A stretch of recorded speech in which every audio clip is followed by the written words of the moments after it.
Confidential page 1 Trade fraud, financial fraud, and the Joker broker. The art and science of smoking out, and avoiding, the Joker broker.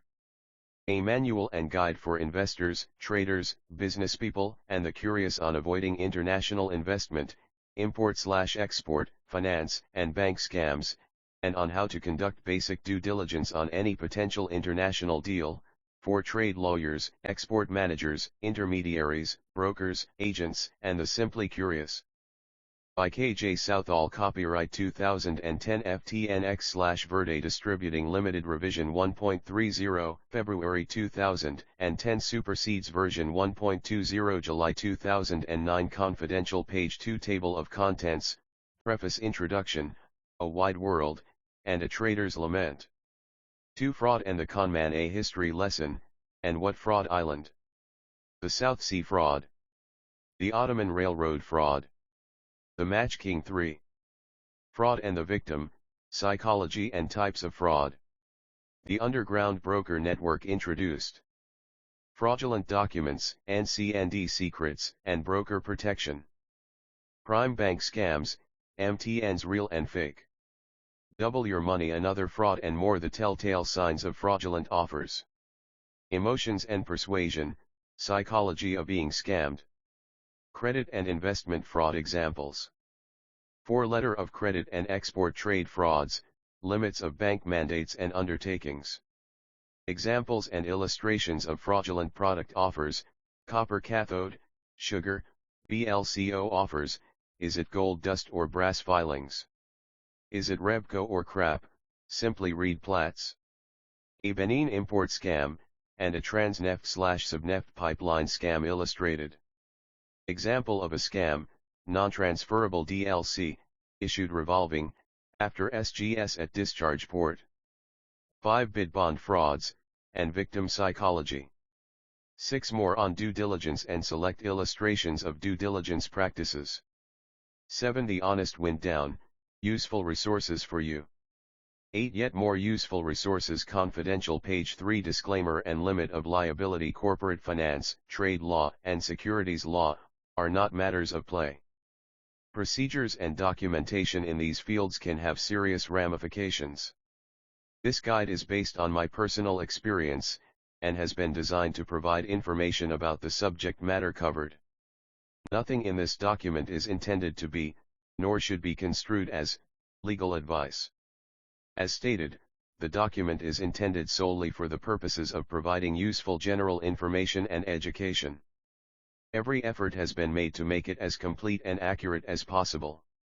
It is possible that there may be mistakes both typographical and in content. Content, procedures, documents, and website URLs can change rapidly, even overnight, outside of the author's control. If you attempt to connect to a site and it is no longer there, please contact the author so that it can be corrected. The author shall have neither liability nor responsibility to any entity or person, in respect to any damage or loss alleged to be caused, or caused, indirectly, or directly, by the information covered in this guide. If you are considering any trade or investment opportunity, such as a private placement, a purchase of goods, or any type legal transaction, the author strongly advises you to consult with a competent attorney pertaining the advice you require, commensurate with the specific context and circumstances in which you find yourself. Trademarks, any service marks, product names, trademarks, or named features mentioned in this work are assumed to be the property of their respective owners. The author uses them for reference only.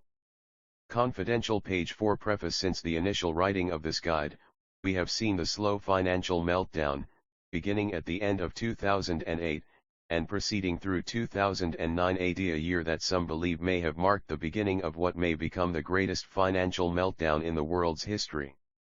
A point of order: it is possible, perhaps, that this may be a premature assessment. It is possible that the meltdown so described is but the beginning of a longer and more painful process, one that will make the Great Depression of the early 20th century look like a pleasant banker's picnic. As in all things, there will be winners, and there will be losers. Some are already evident. We have already witnesses the largest transfer of real wealth in human history, as undervalued assets were acquired and transferred at a feverish pace by some entities with the foresight to realize the immense opportunity in front of their nose. As it is, this whole chain of events was initiated by years of outright fraud, from many sources, private and even public. Which brings us to this point. The Bernard Madoff scandal brings back shades of the old early 20th century match king Mr. Ivor Kruger. Kruger, a man most responsible for inventing complex financial instruments like derivatives, A and B shares, a man who revolutionized the world of financial capitalism, evolving it to new heights, and a man who has the distinction of having been the largest fraudster in history. Until now. Thank you for purchasing this work. We wrote the original edition in a world somewhat different than the one in which we write now. Though a scant 2 years separates us from when the first revision of this book was typed hesitantly into a word processor, May 2007, the financial scene today may well be a decade separated. You made a good decision by purchasing this work. Let me ask you a single question. Are you tired of scams? Are you tired of jumping through daisy chain after daisy chain only to find nothing but smoke and mirrors at the center? We deal with privileged information, insider tips, as well as practical, common sense easy to understand principles on international import/export and investment scams, how they work, who perpetuates them, a historical overview of particularly notorious ones, and how to protect yourself, your time, and your money from the joker broker trap. The information itself is more valuable than the price you paid for this work, 1,000 times over. If you understand this information and use it, then you will be astounded at what you will save in lost time and resources. The complexity of many scams will amaze you, and how easy it is to recognize them will become clear. Confidential page 5. This book will teach you how to avoid becoming a victim of the scam. How to avoid being accidentally used by scammers to dupe other victims. And also, how to protect yourself from the heavy hammer of the law hitting you when the real fraudsters disappear and leave in their wake well-meaning people in the middle who had no idea they were serving fraudsters. How to recognize a fraud 100 yards away. The telltale signs that insiders know. Telltale signs of a real gold and a fraudulent gold dust offer. Telltale signs of a real crude oil and a fraudulent crude oil offer. Telltale signs of a real copper cathode offer, and how to spot a fraud 100 yards away. The secret to the NCND, what real traders and professionals say about it. The best free online sources for import/export information. Little known due diligence resources to save you at that 11th hour. What you hold in your hands, or see on your screen, is the Trade Intermediaries and Brokers Guide to International Import-Export Fraud Prevention. To my knowledge, no other work goes into this detail. Read on, and benefit. Confidential page 6. Introduction. Investor, trader, know thyself. Know thyself. The old reed inscribed upon the lintels of the Temple of Delphi. Or as an old Moroccan associate of mine once quipped, business is the art and science of managing greed, yours, your partners, and your customers. Therefore, it behooves a business person to know thyself, and know thy GQ, your GQ? Why, of course, it is your greed quotient. Lament, I am a trader and agent for a commodity trading house. I thank you for buying and reading this work. I think this information is priceless, and reading and comprehending what is contained in this report can save you from thousands of dollars in losses, as well as mental anguish and possibly physical harm, if it is understood and followed. By purchasing this work you have made an investment in your future and education. Be assured that this modest investment will pay you 100-fold. Keep in mind that this is a work in progress and will be continually refined, corrected and revised. Now that you have subscribed, such updates will be sent to you from time to time free of cost as they are available. Global trade today is amongst the most lucrative forms of business there is.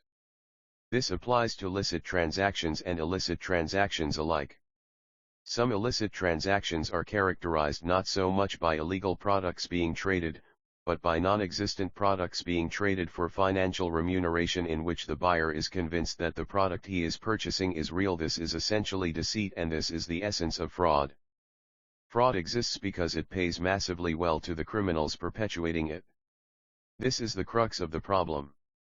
So whoever you are, whatever your motivation, and whatever your level of knowledge and experience, there is a reason for your purchasing this work. For some reason you want the information it contains. No one knows it all, but if I can share a few things I've been taught by people far more experienced and wiser than I, a few secrets that, perhaps, shouldn't be secrets, and if these can help you avoid serious pain is, perhaps you have seen it all. The internet is a sea of information. But there is a problem. For as much solid information on it, there is a massive amount of misleading information, or misinformation, as well. In your search for knowledge of international business, you've searched Google and looked high and low, finding bits of knowledge on trading or investing here and there. However, the reality is that most self-taught brokers, intermediaries, and investors learn through highly expensive trial and error.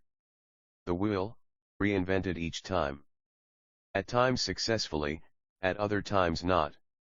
My sincere hope is to advance the state of the art and science, to advance the industry. Confidential, page 7 itself. It is no exaggeration to state that opportunities for independent non-corporate, home-based trade intermediaries and brokers, have dried up massively over the last few years. The internet, thus, has been both a blessing and curse. A fortune can still be made in international business opportunities by those who are prepared and willing to acquire the skills and knowledge necessary to find and close deals. And make no mistake, a fortune can be lost in moments by those whose carelessness and greed causes them to underestimate the wiliest of people, the con man. By understanding the information in this report and implementing its strategies, you not only stand a fighting chance of winning in an industry that seems cutthroat and disreputable to most outsiders, but you can prevent yourself from falling into the ranks of that most tragic of creatures, the joker broker. This work can be your get-out-of-jail-free card, but only if you understand the material, dutifully apply yourself and seek more information to put it all in context. It's a big world out there, with an email address, website, and fax machine, or fax-to-email account. You have half the tools it takes to interact with a huge world of business opportunities. The rest of the tools are mental. Confidence in what you are doing, believing in yourself and your deal, information, knowledge, flexibility of thinking. Smaller traders can compete with larger ones of what seems to be a more level playing field. But the other half of the equation is harder to obtain. That is skill, procedural knowledge, a dose of common sense, and extreme patience. Glance around on the internet and you will notice thousands of international trade portals and forums. Within them several tens of thousands of people, perhaps close to 1 million individuals, all attempt to buy, sell, trade, and seek to learn the ins and outs of making a fortune in international trade. Today, through the revolution of the internet, people are interconnected from country to country as never before. This creates new opportunities for anyone with the will, learning, and determination to try to conduct international trade.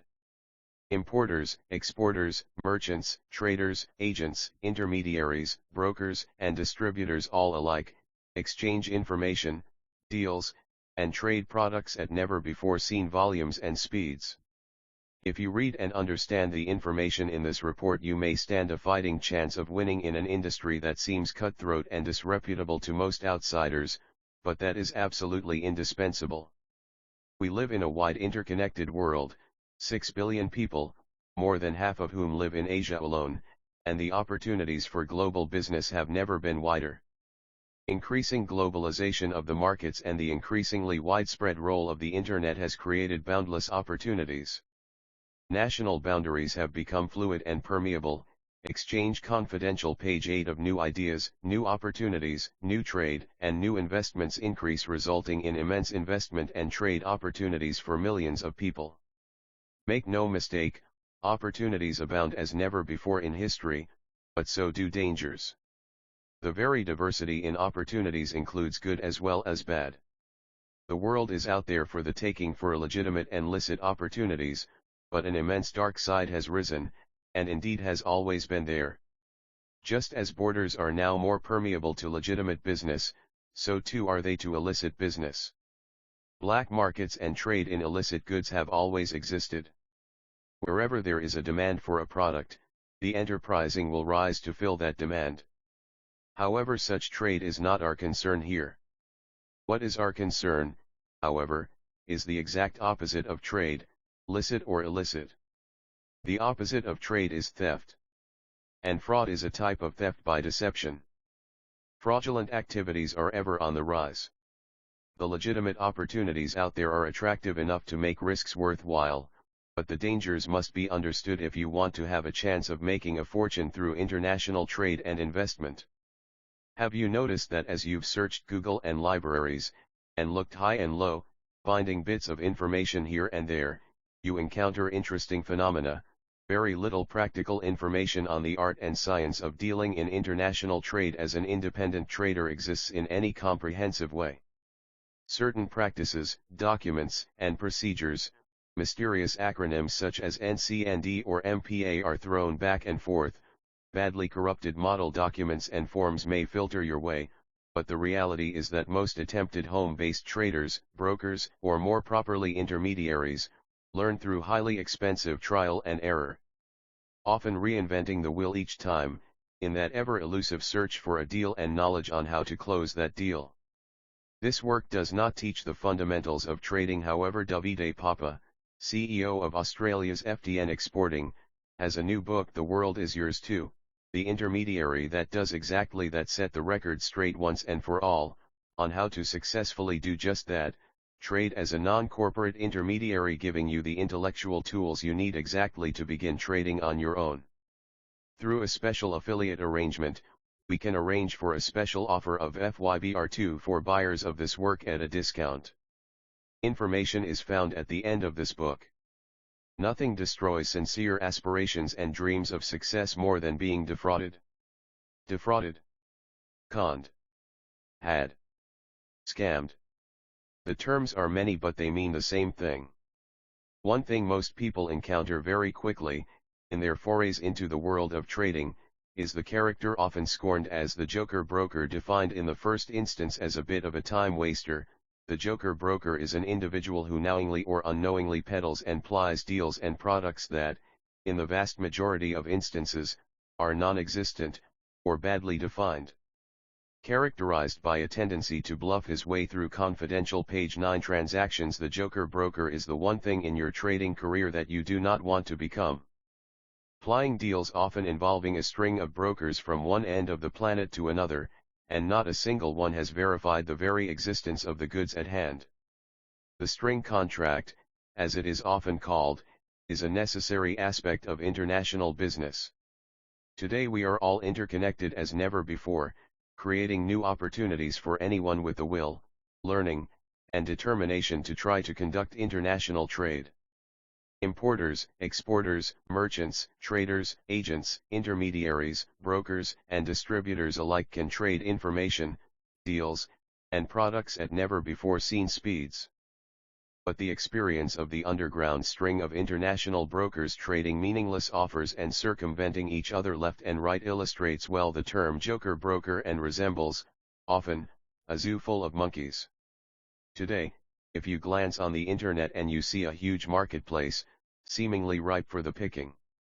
Type in any term you desire into a search engine and you will find someone, somewhere, who wants to buy or sell or trade that thing. Type in crude oil buyer or sugar seller or even Beanie Baby supplier and presto, you seek, and you find thousands of trade leads, thousands of links to people seemingly selling everything you could ever imagine. International trade portals and forums, and in them tens of thousands people openly seek to trade, and learn the ins and outs of how to make a fortune in international trade. The CEO of Australia's FDN Exporting once estimated that worldwide close to 1 million individuals are now, at this moment, trying to make it as brokers, or more properly put, trade intermediaries. Out that million people, perhaps no more than 1% has the training and skill needed to ever close a deal. While this is a large number in itself, the percentages are dire. Hundreds of thousands of people, the overwhelming majority, are trading blindly, deals are collapsing, any chance of a well-trained intermediary making it in this business grows smaller and smaller due to the efforts of their lesser-trained comrade. As for the rest, they face nightmares of circumvention, getting cut out of deals, backstabbing, being ignored and dismissed by arrogant principals, and more to the point, being defrauded sometimes massively. As for the 99% out of the four-stated million traders, the stories are well known: circumvention, getting cut out of deals, backstabbing, being dismissed by arrogant principals. And for the most unlucky, a fate that one fears most, a fear each of us harbors deep inside. The fear of getting scammed, fleeced, and defrauded out of everything we own. Seduced by a peddler of hot air and broken dreams. Worse still, the real market for intermediaries, middlemen if you will, is collapsing rapidly. Experienced traders estimated that the year 2000 was the last good year in many of their trading. After 2000, the critical mass of brokers and traders who were ill-informed and poorly trained, as well as of fraudulently applied offers and scams, reached the point that real end buyers, manufacturers and suppliers simply stopped responding except in exceptional cases.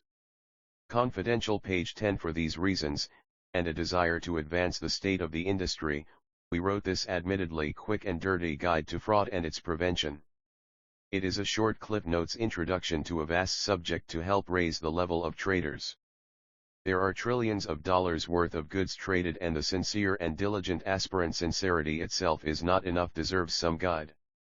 Today access to global communications is cheap and abundant, and advice, good and bad, but mostly bad, seems to just pour from every corner. However, the expansion of global business communications is not without a severe price. Not so long ago, the barrier to entering this worldwide market was investment in a solid fax machine, or even a telex machine, scores of phone bills, and hundreds of hours of research in the local library. A generation ago, even finding trade leads was a difficult and expensive process. It took a lot of resources and expertise to be a trade intermediary. Contrary to some of what you may read online, there is no quick buck in finding deals. It takes a good deal of training, immense patience, and considerable skills to make it as an independent trader or middleman. Old-timers in the world of trading attest to the huge expenses involved in just sending out inquiries to source goods, with fax bills sometimes running up to $5 per page. And apart from a few books mainly for corporate traders, very little usable advice could be found anywhere. Jeffrey P. Graham, in his critical essay Evaluating Trade Leads, points out that a good deal of due diligence on a trade lead is evaluating the company itself that posted the trade lead. 30 years ago, finding out how credible a company was a simple matter of checking the telex address and obtaining some bank references on the company. The cost of a telex line and machine itself was a barrier of entry to trading, and there were far fewer companies doing business as traders and intermediaries. If a company used a telex service, instead of its own telex machine, this in itself was a telltale sign. In the mid-1980s, when the fax machine spread worldwide, it became easier for smaller companies to communicate and compete on a global scale.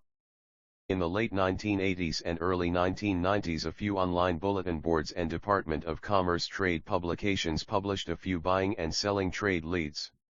Traders benefited, but the barrier to market entry lowered considerably. The advantage, a more open playing field; the disadvantage, however, lies in this. By the mid-1990s, as the Internet and Usenet became more useful for business purposes, and with the rise of the World Wide Web, the Internet itself emerged as a marketplace itself, and the expense of subscribing to trade leads became a thing of the past. These are staggering changes, and the process of evaluating a business opportunity posted online is considerably more difficult than it was 30 years ago. Today, buying or selling leads from around the world can be solicited at low cost or practically for free. Trade information proliferates. A few forums charge for access, but the sheer amount of free information is gigantic. But as with everything, you get what you pay for. Confidential page 11. The problem with online portals like Tradeki or Alibaba is that most online sources have no time or interest in evaluating the strength of the trade leads they publish, rather they serve as large bulletin boards. They are essentially neutral matchmaking services, like an online dating website. People can come on and post what they are looking for, but the medium itself, the network, cannot evaluate these things. Alibaba and similar portals have an application model in which one may subscribe for premium access. Supposedly this weeds out the wheat from the chaff. Often it does not. A premium buyer simply pays for exclusive access and gets few tangible benefits. There are several legitimate sellers on Alibaba who choose not to buy Trust KA access because they feel it is not needed. There are hundreds, at least, of verified and paying premium members on Alibaba who are outright scam artists. Read its forums, and you will see hundreds of such complaints. Moreover, the expertise in recognizing a questionable trade lead or tender request from a strong one is generally lacking through the internet. There is no critical filtering of the leads you end up reading. Anything that can be put out there, is put out there, from the genuine to the questionable, to the fraudulent. Moreover, the nature of the broker network is such that information is often passed about with little critical filtering, lack of knowledge of proper trading procedures, and the general tendency of information to become corrupted as it trades hands leads to dangerous results. While a few online educational resources are out there, chief of all is the Experts Question and Answer Forum, on which FTN Exporting CEO, David Papa, posts advice to international trade questions. Besides this and a few books, getting proper knowledge of procedures for an enthusiastic new broker is difficult, leading to burnout and great disappointment. Moreover, fraud rears its ugly head. Few realize that the internet is a minefield of traps for the unwary. The most innocent and authentic seeming tender and offer could have, disguised in it, a veritable bomb waiting to go off in the eager hands of the person unlucky enough to encounter it. Make no doubt, the internet has opened possibilities and made available to countless people business opportunities few would have dreamed of just a decade ago. We have all heard the stories, and we have the fear. Is an opportunity too good to be true? Or can it be our ticket to success and fortune? Is this particular trade lead authentic, or is it simply a veiled scam? What about that one? Good intentions rule the actions of most traders, but sometimes, the most unlucky find themselves in a situation that every intermediary fears being sandwiched between one fraudster and a victim, being used as a tool to further a crime, that one fear so many of us harbors deep inside. Of not just getting scammed, fleeced, and defrauded ourselves, but unwittingly being used to scam others. The loss of respect, the shame and fear, the potential reprisals from law enforcement who may listen to our pleas and excuses with no sympathy. The real possibility of the real perpetrators escaping and the punishment due them reaching you, insult upon injury. Confidential page 12. Few realize the degree to which the internet really is a minefield of traps for the unwary. As with most things, being aware in itself is good medicine and can save you great headache, heartache, and legal bills. Fraud can cause you to lose everything you own. And the feeling of being seduced by a peddler of hot air and broken dreams may be worse still. But it doesn't have to be this way. Fraud can cause you to lose your liberty. Another factor is that in many frauds, the end results may cause the victim to be criminally liable as well as sharing civil liability. For example, in 2005 a certain John W. Worley was convicted in a federal court for his involvement in a scam, in spite of his claim that he was a victim. Roommate and house leasing advance fee scams, in which a scammer poses as a student needing lodging and mails a landlord a check for rent, frequently involve the hapless victim cashing her check only to be arrested for passing bad checks when it fails to clear. In many locations, mere possession of a forged financial instrument is illegal, much less than trying to pass one. Confidential page 13-2. Fraud and the Conman, a history. Financial fraud is nothing new, it has been the invisible silent sister of commerce and investment from ages of old. For example, in 1720 the world's first stock market bubble, the South Sea Bubble, ruined an entire generation of British investors in 1720. The bubble was based around a series of frauds that led to intense speculation on shares of the British South Sea Company, founded in 1711 to trade in the Americas. The South Sea Company was born in part to rescue the Crown from its debt. The company purchased the government's debt and refinanced it at a low rate, and in turn was given numerous trading concessions, including a monopoly on the slave trade. Initially the company's performance was strong and the government refinanced another round of its debt through the company. The mania concerning South Sea shares initiated general conditions in which thousands of unstable investment frauds and sketchy trades floated through the market with great ease. Experienced investors placed their capital in both sincerely ill-conceived ventures, such as a firm designing a perpetual motion machine, as well as more blatantly fraudulent schemes.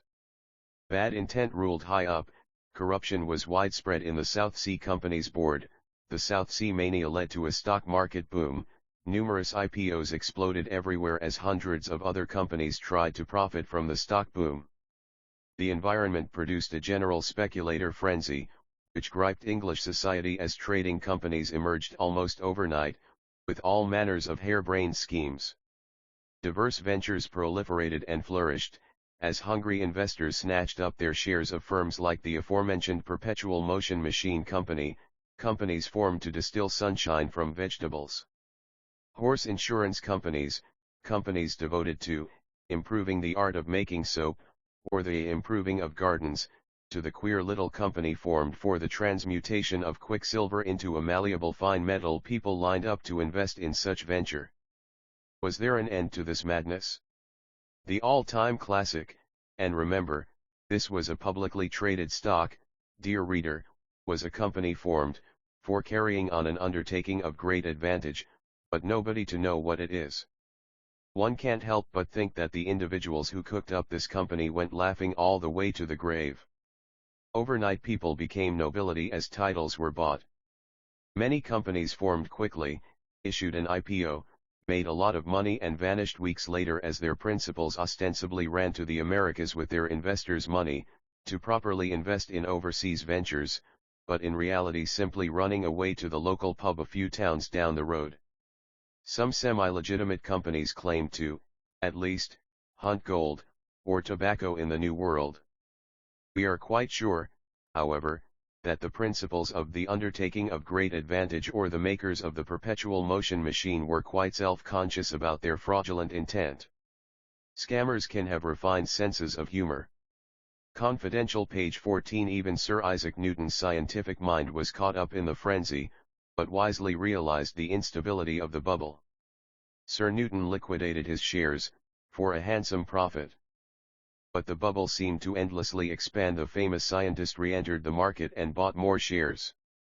This mistake would later cost him £20,000, once it became known that the South Sea Company's management liquidated their shares utterly, and widespread panic ruled the market. Alexander Pope, the famous poet, figured things out quickly and sold before the height of the panic, earning himself an absolute fortune. Others, like the author of Gulliver's Travels, Jonathan Swift, lost a fortune himself. Swift's novel was written in disgust as a satire about English society. While the con men who formed the upper corporate management of the South Sea Company fled with their fortunes overseas, many generations of Englishmen afterwards were affected by the ripple effects of the first stock market crash in history. It took a century for the economy to fully recover, and this disaster molded English society in particular lines that still reflect in Anglo-American societies to this day. This historical example displays all of the classic traits of the financial fraud, which we will outline shortly. But for now remember not only its ludicrous excesses, but also its basic structure, very well. Example 2. In the 19th century the Ottoman Empire's decline and fall was aided by ill-conceived investments peddled by international businessmen of mystery such as Langren de Monceau, an entrepreneur and speculator with legitimate high-level connections to high financiers and merchant banks, whose schemes earned him a 15-year penal sentence in absentia from one European country, men who, in their charisma, managed to convince sovereigns of what was once one of the most powerful superpowers in the world to take out loans, at 60% interest, to invest in unimaginably ill-conceived public works projects whose failure resulted in the Ottoman state dedicating 2/3 of its gross revenue to servicing constantly rescheduled and refinanced debts, and eventually led to the fall of its government. The most interesting thing about this example is that sovereign heads of state were convinced by financial adventurers to contract out the building of a railroad, a strategic undertaking, into the very heart of their empire, to an enemy Austria who not only sat on their borders but actively encouraged cession in the provinces buffering Turkey from Austria. This being the case, still a railroad contracting concession was passed to Van der Elst and CIE, a concession that was then bought out by Langrand de Monceau, who helped negotiate the original concession, who in turn passed it on to Baron Maurice de Hirsch, with whom de Monceau was partnered in several other ventures throughout Europe. Construction of the railroad was financed by bond issue after bond issue, by debt rollback after debt rollback, all occurring as the concession, and ownership of the debt, passed through hands like baseball cards, around a circle of more or less related finance men. By the time all was said and done, Baron de Hirsch could safely settle his accounts with the Turks, and retire in wealth, passing on his role to Deutsche Bank, while leaving the Turks with some partially finished railways. Variants of this same basic scam continued through the close of Ottoman civilization, the Mecca to Istanbul railway for example. The historical irony of the Turks being the biggest con marks in history is given a somber cast by the events leading up to the First World War, the ethnic violence, terrorism, and revolutionary movements in outlying Ottoman lands forcing their caliphs to cede greater and greater degrees of autonomy, increase taxes at home massively to pay off confidential page 15 almost crippling interest payments, and finally collapsing. The sick man of Europe died of financial flu, more or less. A similar example can be found in the Germans' case, after the First World War, and is explored in Anthony Sutton's Wall Street and the Rise of Hitler. The case of financial improprieties in Wilson's American administration, and in certain German industrial and banking circles, is quite politically sensitive, very nuanced, and far too complex to explore here, but I do recommend the book to the astute and historically trained reader. Dr. Sutton's work is well researched, rigorously argued, and shows the degree to which such financial scams can change the destinies of entire continents. Example 3. The Match King. The name Ivor Kreuger rarely rang a bell nowadays, at least until the row regarding Bernie Madoff's manipulations hit the press. Kreuger, more than any other many, was responsible for the creation of many of the sophisticated financial instruments and derivative contracts that we now take for granted. A financial genius and entrepreneur, the tragic thing about his legacy today is that the sole thing he is mostly known for is having perpetuated one of the greatest frauds in Wall Street history. The few sources that mention Kreuger generally class him as a clever market manipulator who monopolized the match industry by fraud. The truth is far more complex. Kreuger set up one of history's most extensive Ponzi schemes more or less, at first, by accident. Out of the necessity of financing a legitimate company. A civil engineer by trading, he became an entrepreneur on CO, founding a construction company. He groomed himself step by step to mastering the art of the financier. In the process, Kreuger invented and developed very innovative financial instruments, such as the derivative, and through highly aggressive investments built his firm into a wooden match trade monopoly, and soon he held a global financial empire, dominating the wooden match trade throughout Europe, Central and South America.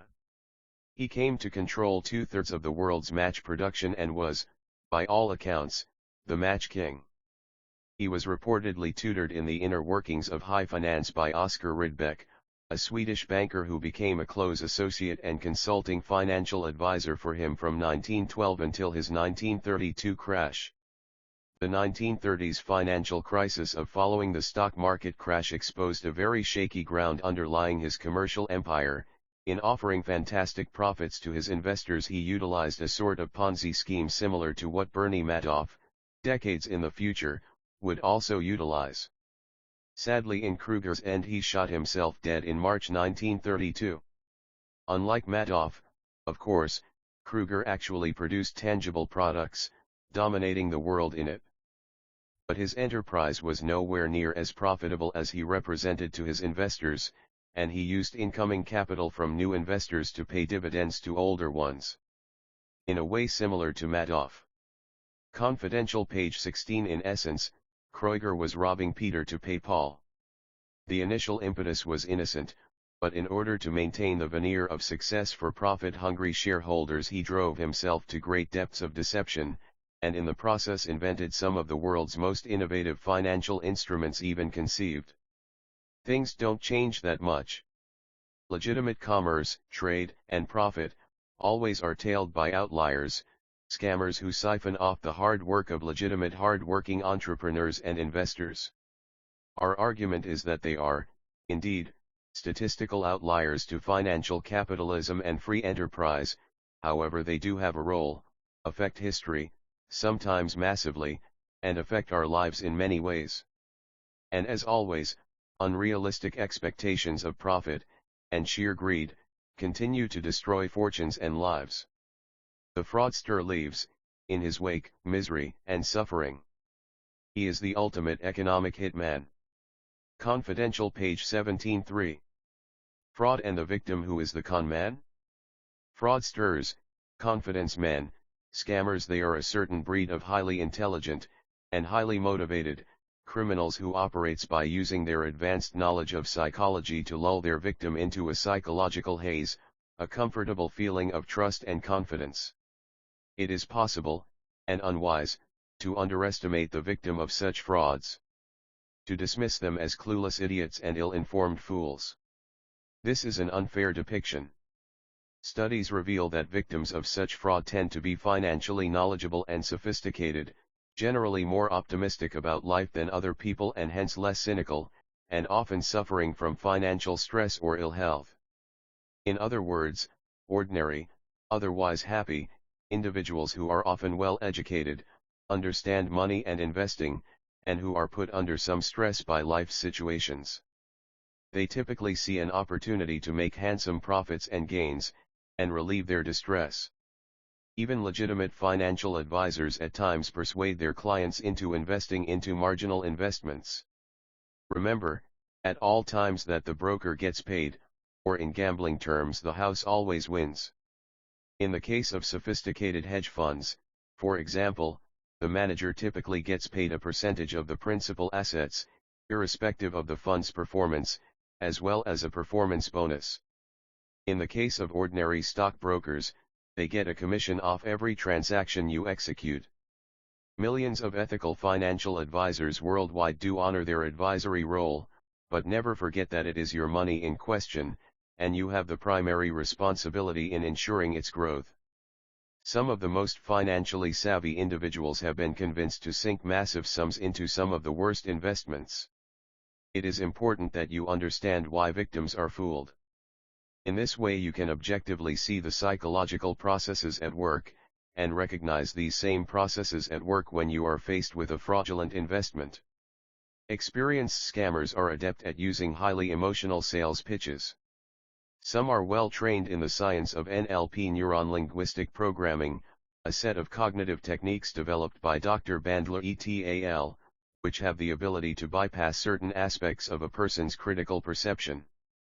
Many salespeople are well trained in NLP, as well as many the smooth player and pick-up artist.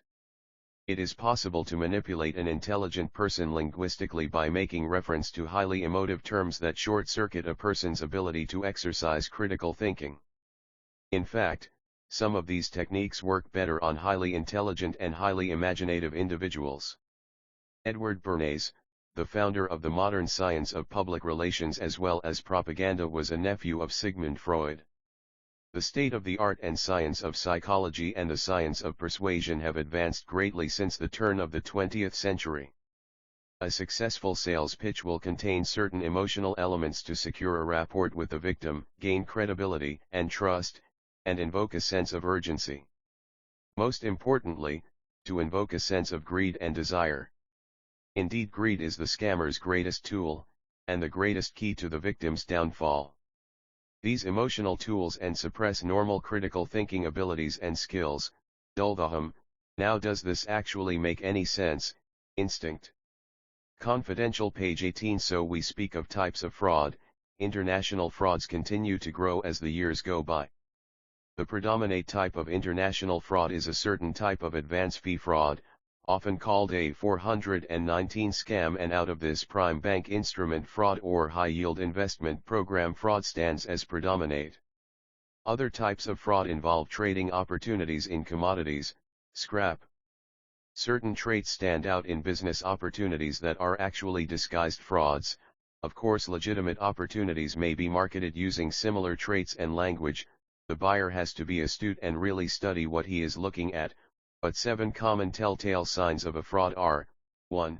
Promises of unusually high returns. Doubling your money in 6 months is generally a sign of fraud.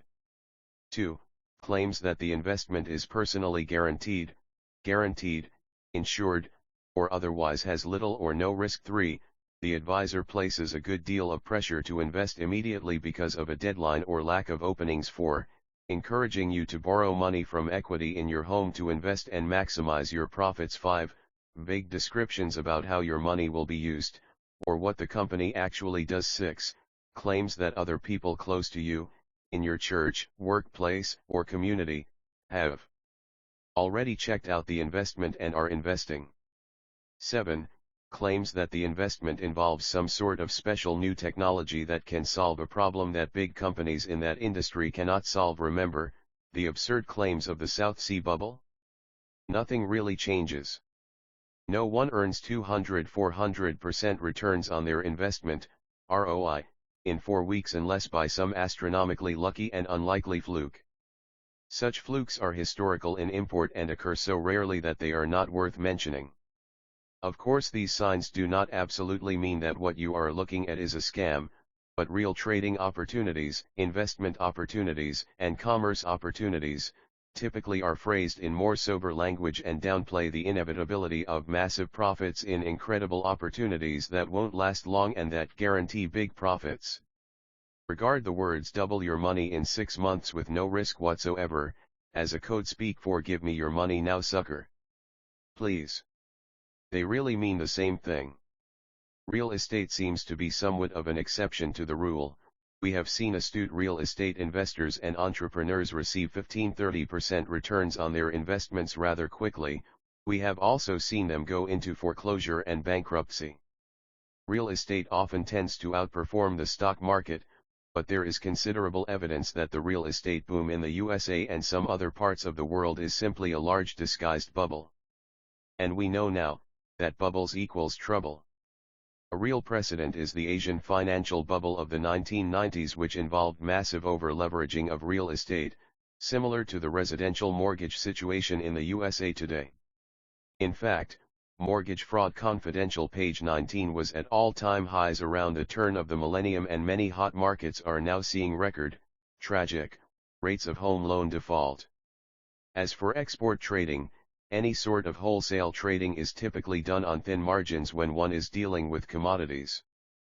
One makes one's profits in volume, a thin profit margin in high volume. 2%, 10% markups per metric ton add up quickly when one considers that the net weight of your average 40 shipping container is over 26,000 pounds. It doesn't take many containers to reap a small profit, and bulk carrier shipments of goods typically involve tens of thousands of metric tons. Expecting a return higher than 10% on an export shipping venture is highly unrealistic, unless one is dealing with highly specialized manufactured goods such as types of machinery. The freight component alone reduces profits immensely. Fraudulent trade document references. Let's get this out of the way first. These will be controversial points, and I am sure to be called out for making them, but honesty must rule. Certain documents have no accepted place in international trade, or are only used in certain niche industries as the custom of specific trades. They have no wider bearing outside of those trades, being simply relics of earlier procedures that still live on today, having no pertaining to the wider world of modern trade. Knowing which documents are common in a particular trade can save you much time and headache.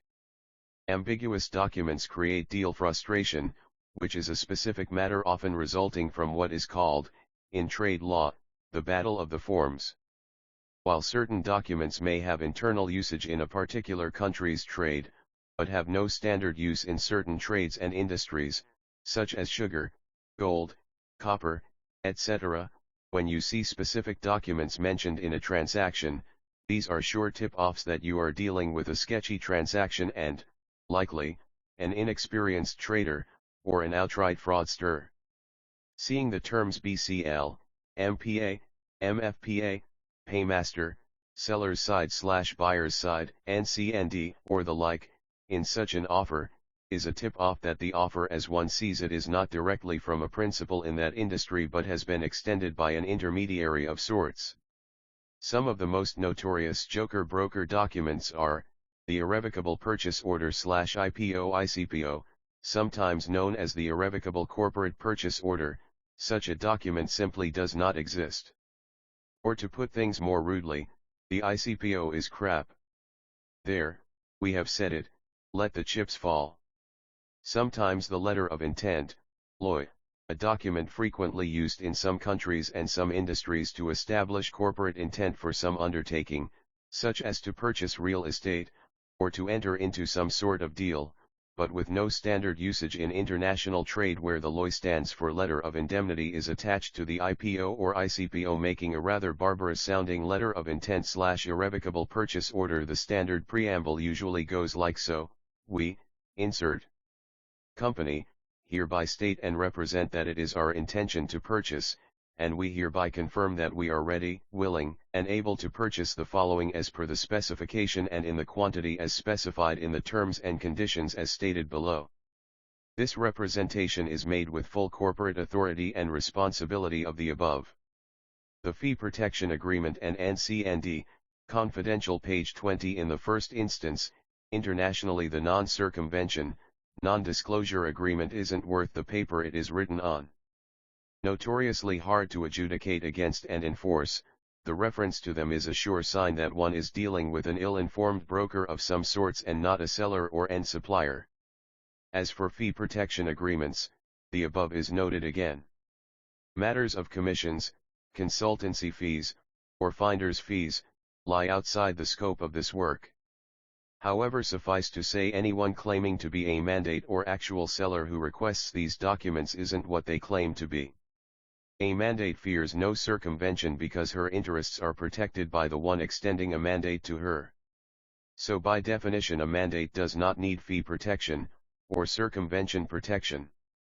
And while an actual seller may be circumvented, with ease if he is incompetent, he will protect his interests in other ways. The problem is that the intermediary in this case may not be properly informed, and one cannot be quite sure that the offer itself is real unless the intermediary agrees to step back to her principal supplier or seller, and expose the same. Catch 22, at such a point the intermediary is technically circumvented, and sites in a supremely vulnerable and exposed position. While honor and good business demands that a principal protect that intermediary's interests in good stead, and pay them an honest commission if a deal closes, honor and good business practices do not always rule the day. Once you are introduced to the real seller in question and can verify the goods are real.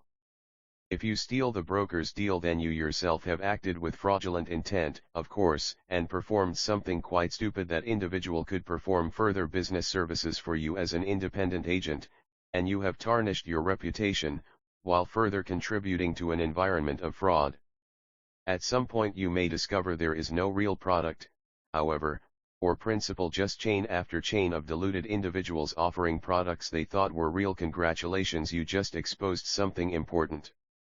You may find yourself led back to an actual principal whose terms indicate that they are actually fraudulent and criminal. Congratulations on your detective work. Such sleuthing would make Sherlock Holmes proud. Scammers are the fat spiders sitting at the center of many an ill-advised full corporate offer. The goal of the scammer is to extract as much money from you, his victims, as quickly as possible. Through multiple tactics, the scammer can often bypass the built-in abilities of even well-informed and careful individuals to detect deception. The victim, or the mark, the Magoo, may have considerable ability to detect and resist efforts at persuasion.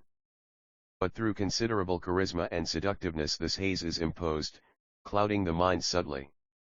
Victims often claim afterwards, "It caught me off guard. I don't even know what I was thinking." One report quotes a scammer as saying, "My pitch put the victim in a haze of ether. I wanted to sell them as soon and as often as I could before the ether wore off." Confidential, page 21. A haze of ether? This phrase has more truth than you would think. It is easy to understand why scammers commit their frauds.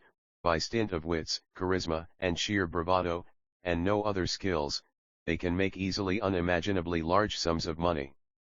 There is the high, the feeling of elation coming after one gets over another. It comes to some people when they successfully pull the wool over another's eyes. Fooling others, and stealing their wealth, is an ego affirmation to a scammer. It convinces him or her that they are clever, sophisticated, smarter, and someone better than the victim whose trust they abused and defrauded. The attitude is a corrupted sort of Darwinian thinking, the idea that certain people are wolf, and others are sheep to feed the wolf, or to quote Boyd Rice, "The strong eat the weak, the clever eat the strong." In the case of prime bank investment frauds, or frauds involving trading BGs and MTNs, the fraudsters seem to belong to an informal body of a few hundred Europeans, all known to Interpol and the American FBI, many of whom are periodically caught and serve some jail time, and then are able to retire off their loot before returning to the seductive thrill of the fraud. In other cases, many scammers seem to emerge from Nigeria, and a few other African countries. Many rationalize their criminal behavior by arguing that they are really engaged in a sort of economic warfare, getting back at, getting even with Westerners for the sins of their colonial forefathers who, they argue, stole their ancestors' wealth and looted their homelands. Of course, the people who benefit from these frauds don't seem to reinvest their ill-gotten gains into their homelands, rather they live high off the hog, leaving their compatriots to poverty and the ill repute that their activities cast upon their country. Such rationalizations can be safely dismissed. It is true that at a certain level, many developing countries have themselves been defrauded and exploited in the past.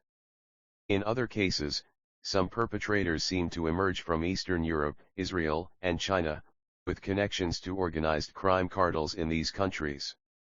Many of the African scammers are also connected to informal or formal organized crime groups in their countries of origins. Some suspect the role of intelligence agencies, but while such a thing can't be discounted, there is no hard evidence pointing to this. There are origins far more diverse. In general, countries with poor white-collar crime regulations, or marginal enforcement, with large degrees of systemic corruption, seem to be havens for this type of scammer. Through the use, or rather abuse, of offshore banking havens by abusing the confidentiality and anonymity these centers offer to their patrons, confidentiality that is the right of every individual to enjoy, we argue, the successful fraudster can enjoy a comfortable life out of the reach of their victim's ability to pursue. So you see the temptation: make money, with few marketable skills other than a quick mind and the ability to lie through one's teeth, and get a powerful emotional kick once one fools another. It is, in essence, a power trip. At the end of it all, retire to an offshore haven. Confidential, page 22. Of frauds there are so many different types. Prime bank instrument fraud, in short, involves trading in financial instruments whose investment is purported to yield massive, astronomically high yields to the investor. The instruments invested in or the programs used to invest in such purported instruments are set up in a fraudulent way as to ensure massive transfer of a would-be investor's hard-earned money into the coffers of the fraudster. The mechanisms of this type of fraud are little known in spite of the massive predominance of this type of fraud.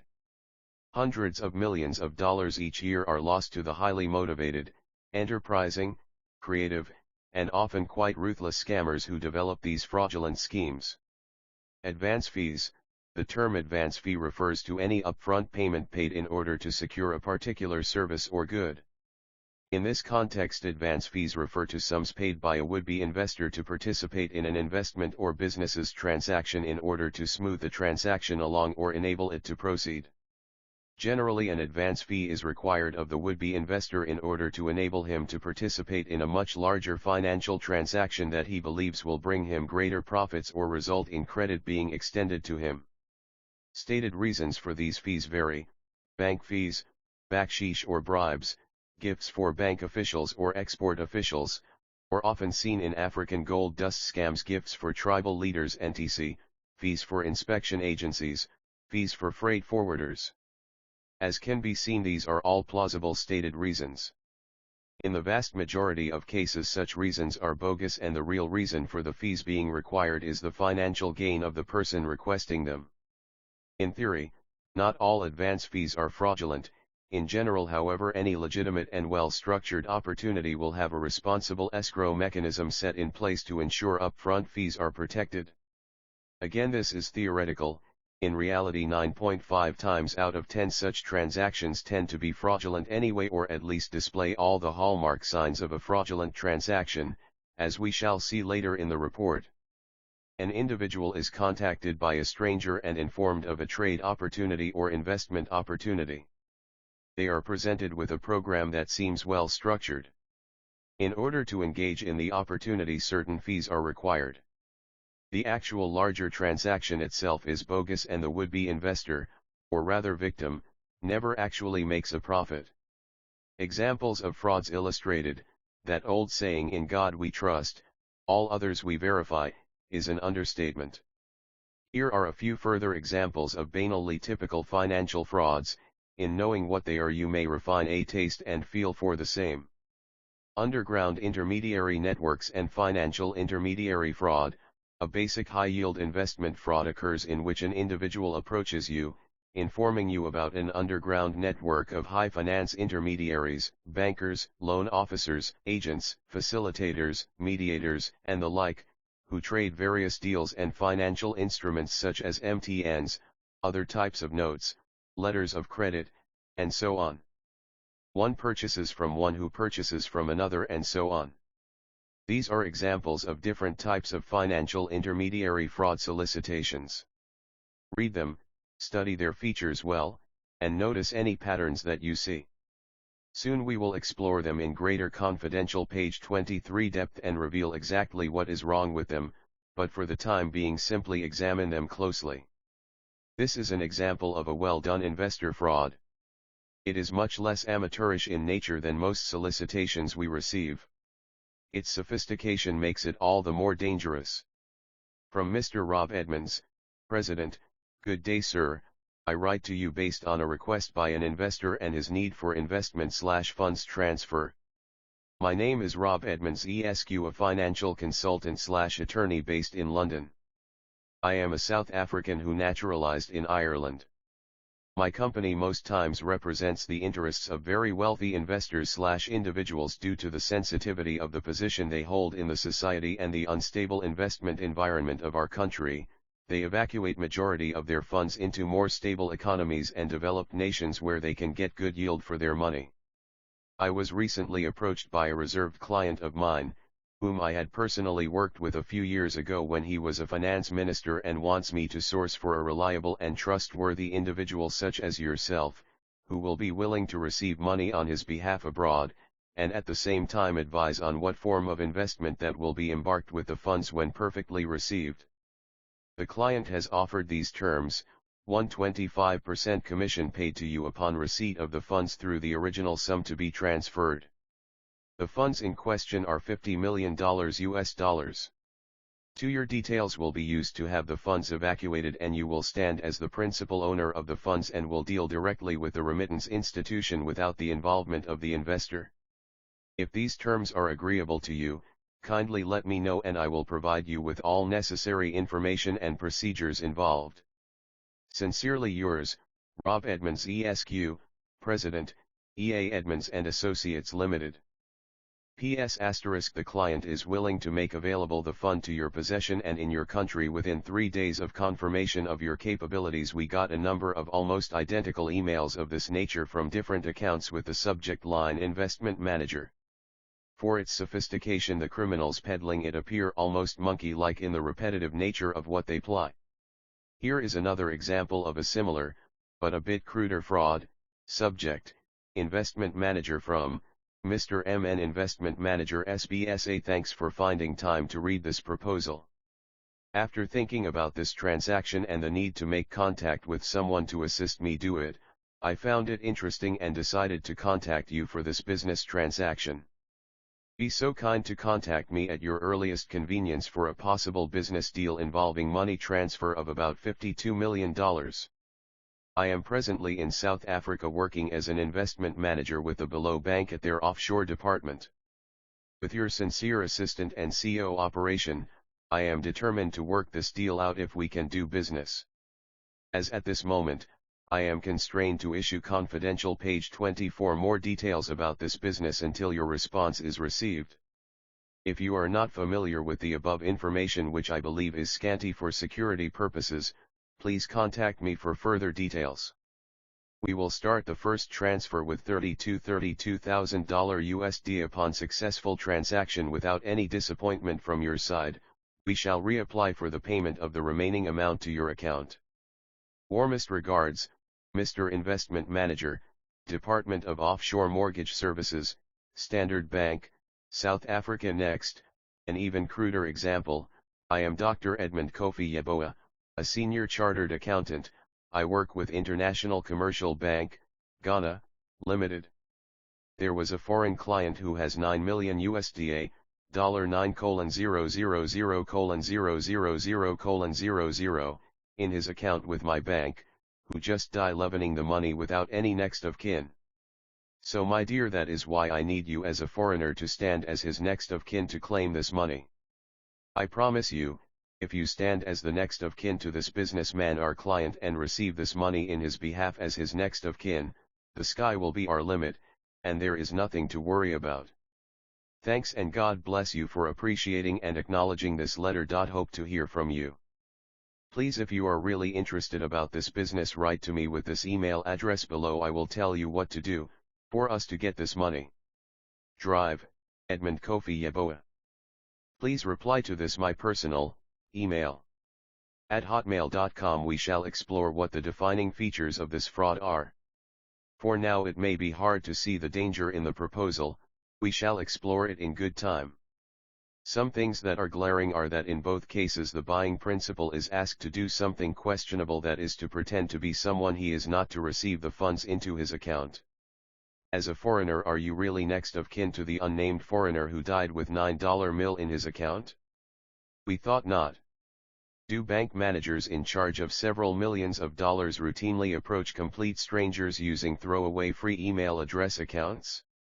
We think not.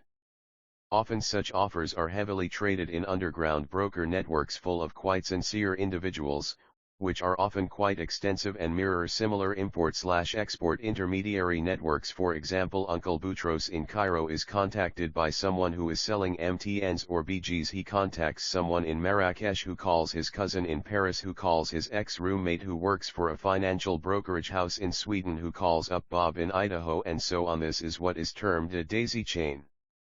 By the sixth intermediary, the terms of the deal in question have been so marked, sanitized, and redone, that even if a savvy trader was able to force everyone to step back to their principal, the whole affair just becomes an exercise in futility. Confidential page 25 at the end. Anyway, such products are almost always fraudulent in nature. Offers involving types of debentures cannot be legally traded without a securities license in the USA and several countries. As for pretending to be the dead relative of someone, the morally sketchy nature of such a transaction is apparent on its face.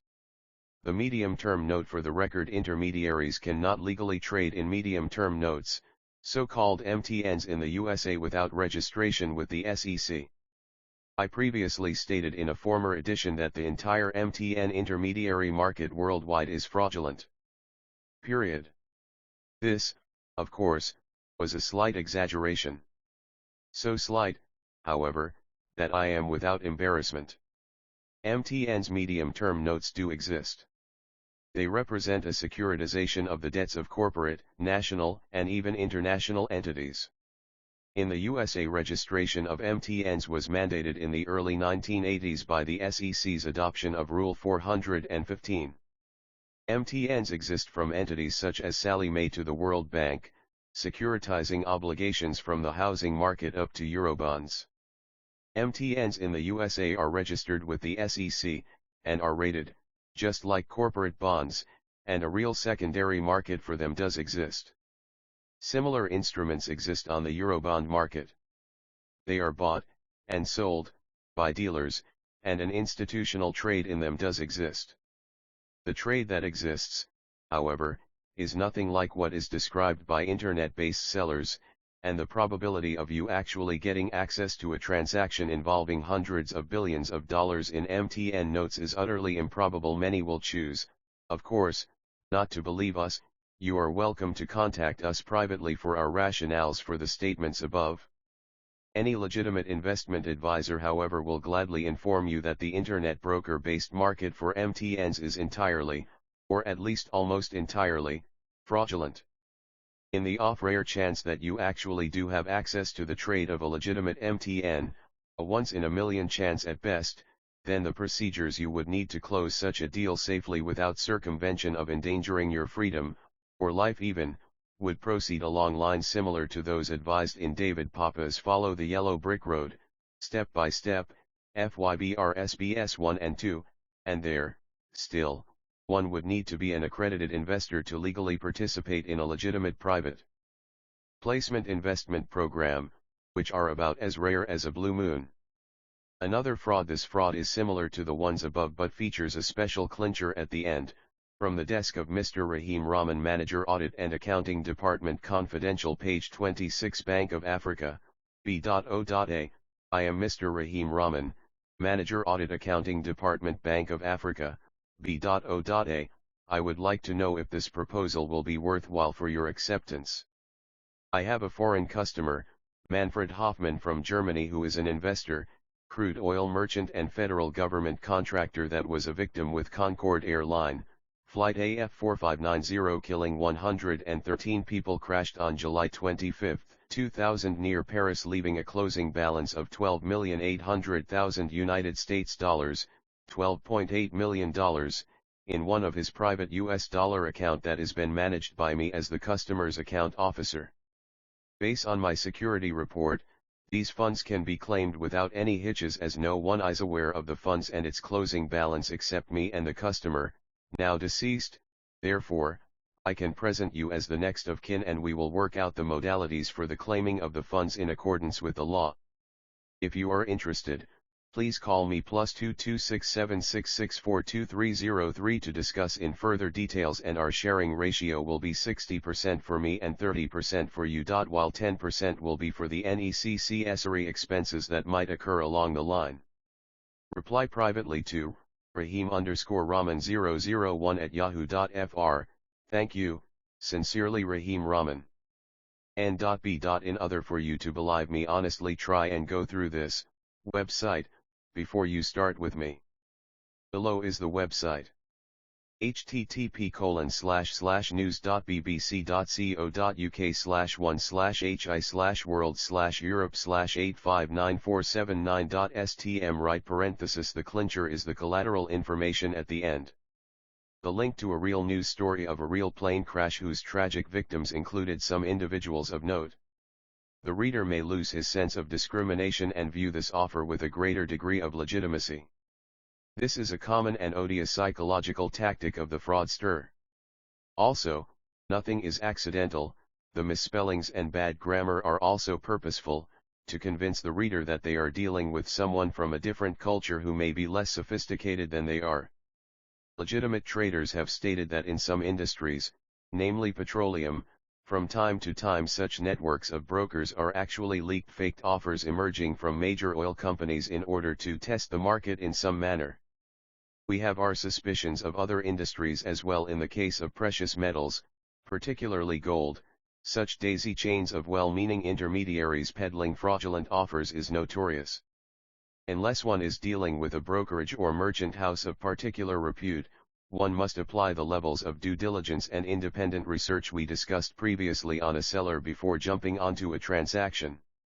Learning as much as one can about metals markets and industries, or financial instruments, or petroleum markets, etc., is easier today than ever before because the internet has billions of pages, some fluff but much of it highly educational, on various markets and industries. It becomes a question of diligence versus laziness, in many cases. Research and gain a thorough understanding of every aspect of the product of interest, history, value, trade, and market routes, uses, noted sources, noted dealers, politics of the industry, and more. Confidential page 27. When the volumes being traded are substantial, so too are the risks and complications. Seek expert advice from reputed dealers, traders, and industry experts. A bit of politeness and tact and sincere appreciation for advice given goes a long way. Credit program example. A common example, someone requires a significant loan or credit extension. His bank is unable to provide this to him, for whatever reason, lack of his creditworthiness, in the bank's eyes, or due to specific terms. The businessman is desperate and considers hard money lender but lacks the collateral to put down as security. One day while reading a business weekly or daily paper sees an advertisement for credit programs of up to, say, $1 mil. Friendly terms and fast settlements are mentioned. This sounds perfect. He calls the number in the newspaper and visits the website mentioned.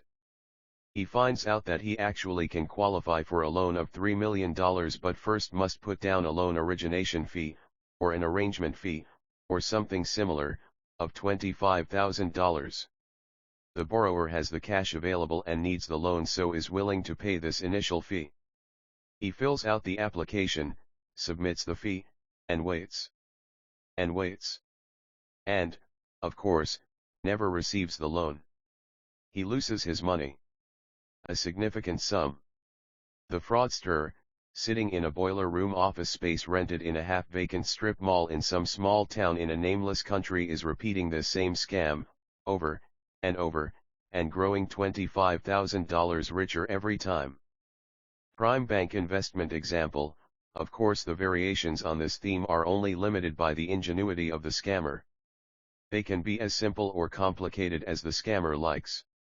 A human tendency to be easily impressed by convoluted and complicated programs and schemes can work in a scammer's favor. The example below comes from literature by an investigator at the Hong Kong Bank and is based on an actual real fraudulent transaction. A business person hears about a fabulous new investment program, normally restricted for exclusive and high net worth individuals. However, one individual has an insider's access into this program. It is a program that gives one access to a secret clandestine secondary market for financial instruments. This secondary market is usually known only to major international banks and their officers, and the instruments they trade in are prime bank guarantees, or standby letters of credit, or acceptances. By trading in such instruments it is possible to make enormous profits in a short span of time. However, in order to play such high-level financial games, would-be investors must demonstrate their high net worth and show that in this market the victim is told he needs to demonstrate that he has available capital. He is asked to deposit some funds into a bank account, at say, $1 million. For safety he is told that he will be the only person who is a signatory to the account and he has not been asked for any payment per SE, so he feels he is not at risk. Meanwhile, the fraudster requests that the would-be investor make arrangements for his bank to issue a blocked funds letter, stating that the deposited $1 million is blocked in the account for a year and a day. This is explained to the would-be investor as a further demonstration of financial capacity. In the meantime, this whole process is fairly meaningless to the bank, but it issues the letter to comply with its customers' wishes, seeing no risk in the matter. Confidential page 28. At this point the game becomes very interesting. The fraudster uses this letter in another country, country B, as collateral material to help persuade another group of would-be investors to join a scheme by placing a deposit on a fabrication plant being sold off at a fraction of its value, which will eventually be shuttered and sold for scrap at a handsome margin. At this point the fraudster has the actual funds of the would-be investors in country B and simply disappears with their money. Now, he turns around in country A and persuades the would-be investor there to tender $20,000 as an arrangement fee, which will allow him to start trading in the prime bank guarantees in earnest. Since the would-be investor, or rather victim at this point, is still concentrating on protecting his $1 million, he will gladly hand over a relatively smaller sum. This time, however, the fraudster won't simply run away, but he will claim to the victim that he can't begin trading due to a technical violation by the victim, resulting in the victim's arrangement fee being forfeited. The victim himself may be confused and unsure but will be eventually convinced, and he simply dismisses his loss to inexperience. The only restraints are the greed of the fraudster, the intelligence and imagination of the fraudster, and sadly the greed of the victim. In many cases, as we allude to above, it is the greed in the victim's heart that enables such absurd frauds to occur. That or the need and desperation of a victim, often in dire financial straits. All of these types of fraud will contain some sort of clincher to psychologically soften up the victim and overcome her skepticism.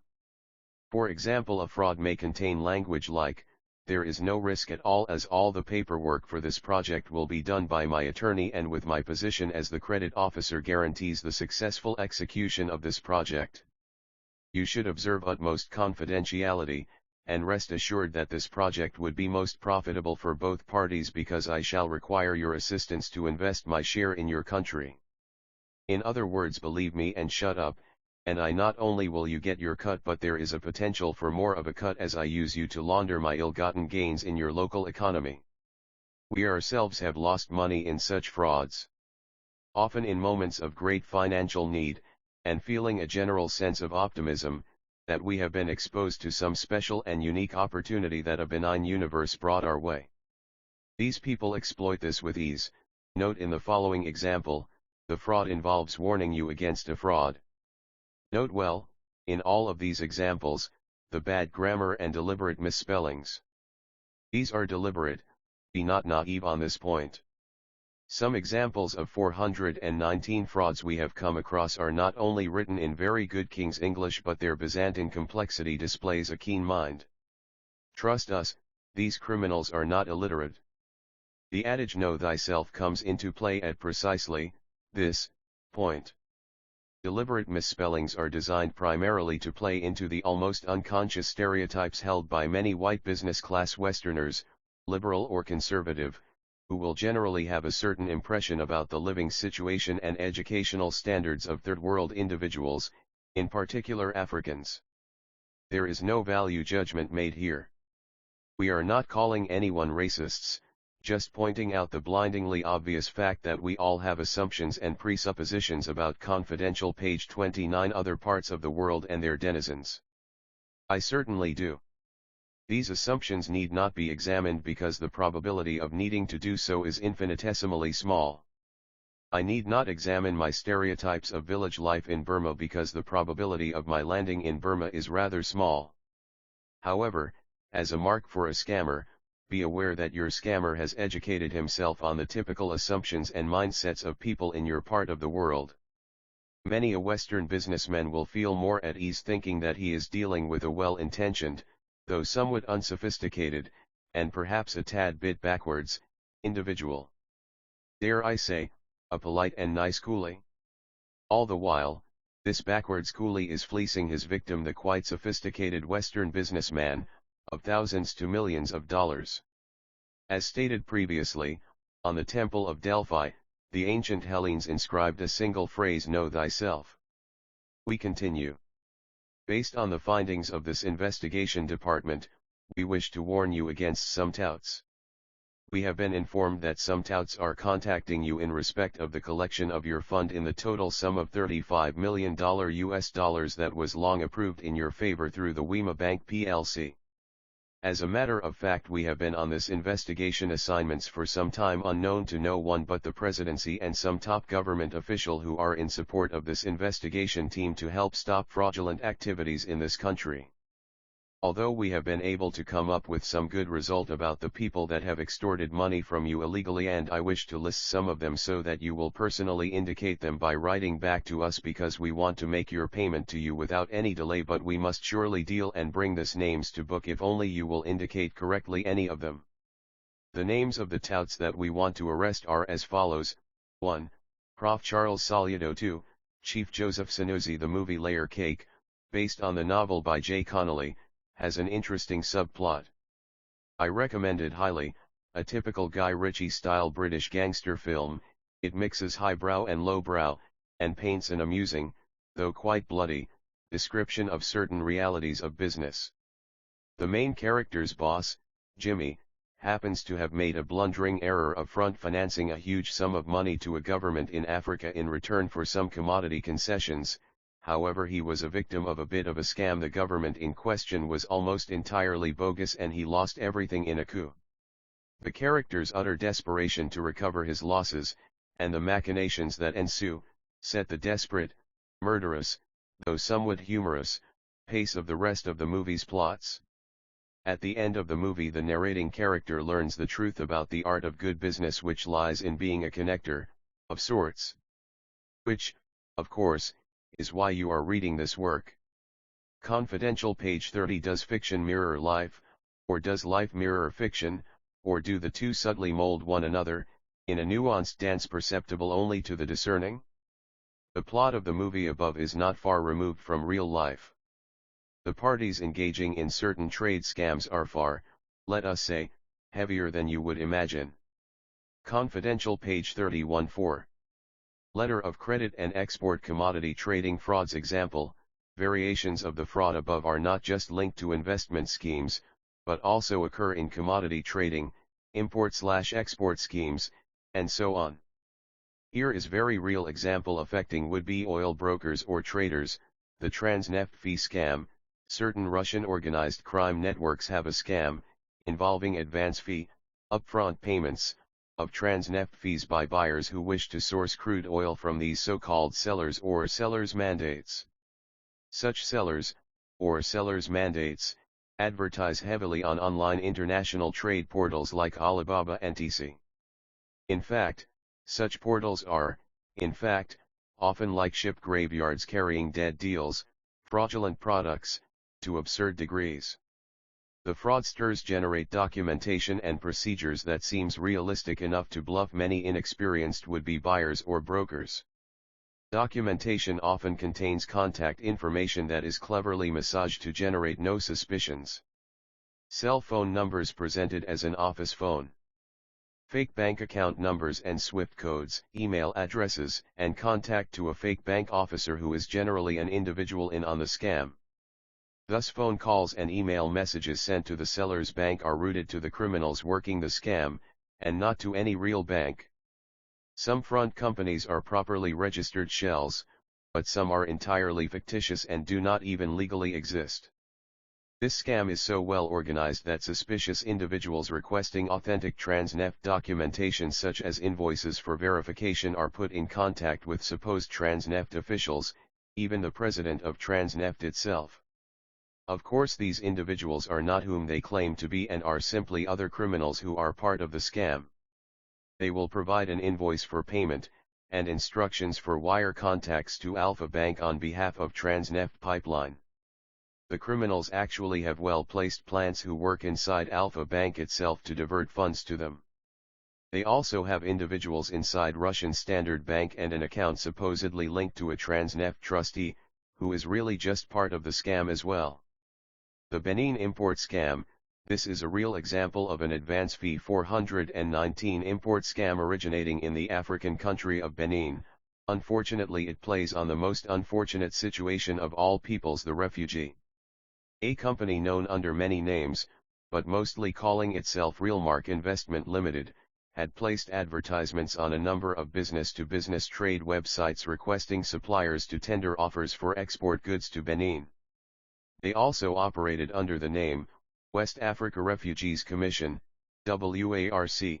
They offered to buy goods varying from food products such as frozen meat, fish, and canned food, to computers and computer parts, pharmaceuticals, clothing, and the like. Attractive payment terms, such as 70% T/T in advance and 30% L/C, and the fact that in most cases the organization's affiliate claimed to be purchasing for humanitarian needs, for refugees, butters up the supplier and engenders a willingness to suspend judgment. The criminals involved registered a large number of domain names and websites to perpetuate the fraud, Sellers replying were referred to various fictitious Benin government agencies such as BAFTIC or BIFTIC, confidential page 32 standing for Benin Food, Drug, and Cosmetic Control, or Benin Administrative Food and Drugs Agency Control. Of course no such ministries existed, for example, and seller due diligence would reveal this. Food safety is regulated through Benin's Ministry of Agriculture, MAEP, at postal address 03BP 2900 Cotonou, Benin, and on the web at www.agriculture.gov.bj. The fraudsters refer to a couple of websites, www.bafdac.such.info and www.bafdacbenin.org and www.bafdac-benin.ne1.net. Sellers further corresponding with the fraudsters are presented with various government registration fees necessary to export their goods to Benin. Another website referred to the National Agency Benin Product Control Bureau, BPCB, stated to have been established by Decree No. 13 as amended by Food, Drugs, and Related Products, Registration, Decree No. 19 of 1999 as a parastatal of the Ministry of Public Health. All of this is fraudulent. A bewildering number of names, aliases, email addresses, phone numbers, and individuals create a haze, an ether drugging the victim, enabling the spiders at the center of this very well-organized scam to feast. We read a web forum in which an Italian wine merchant confessed a transaction with a company in Benin wherein the buyer requested a certificate the supplier had never heard of. The seller was asked to kindly forward a copy of her Certificate of Health and Agricultural as issued by the Benin Ministry of Health, BAFTIC. Upon the seller forwarding her copy of the BAFTIC certificate via an email attachment, the buyer would present it to the Benin Agency for Food and Drugs Administration Control, BAFTIC. The seller, of course, had no such certification on hand, so she requests clarification and is informed that without said certificate it would be impossible for her to ship the products to them. If the seller did not have such a certificate already on file in the Benin Republic, the buyer then offers to give her contact information for the BAFTIC, to enable the seller to contact the agency, and be issued the required certificate, which will, of course, enable our transaction to move smoothly without any problems. Smoothly indeed. Variations of the scam involved a group Shepherd Aid Network or SAN and Procurement Director Dr. John Endaba. SAN requests to purchase large quantities of canned food for refugees and ask for advanced payment from the company for product registration with the FDCA, the Food and Drugs Control Agency, as well as fees for a local lawyer, or federal judge, who will represent the supplier at the FDCA. The West African Refugee Commission, WARC, is another made-up agency frequently offering to buy. Confidential page 33. Supplier due diligence would indicate with a cursory Google search that these two commissions only seem to be mentioned in internet forum tenders and trade leads. This indicates, at least, a need for further research. Checking online phone directories, for starters. For example, the Benin phone directory at http://www.beninphonebook.com/en/white pages. All classic advance fee frauds involve persons impersonating government officials, barristers, customs agents, and etc. Such persons lend support to the main characters in the fraud, and assist their succoring in a buyer or seller, by requesting fees for various official documents and permits. When you send your money, it is simply stolen. Make no mistake, sometimes these individuals are simply not impersonating the above. On some occasions, they are indeed the real thing. This of course adds to the drama. Here is an example of a letter of credit scams, wrapped up with a sugar trade fraud. It is also an example of a prime investment bank scam and commodity export trading scam, rolled up in one. A sugar seller approaches you and presents you with an investment scheme. You, the buyer, will advise a SBLC, while the seller will use the SBLC to invest in a high-yield investment program involving the trade of fresh-cut MTNs, and by doing this so much money will be made that he can give you a subsidy and sell the sugar for a highly special offer of USD $100/MTCIFASWP. In the case above, greed and simple tragic ignorance may cause a victim to advise payment for 1000 MT of ICMSA sugar at the barging price of $100/MT for supposed delivery CIFASWP. A tidy net loss. Even transactions involving letters of credit are not immune to fraud. Forged shipping documents can, and are, presented for document presentation. Many a ripped-off buyer has discovered to her dismay that international banking regulations offer very little protection for letter of credit fraud.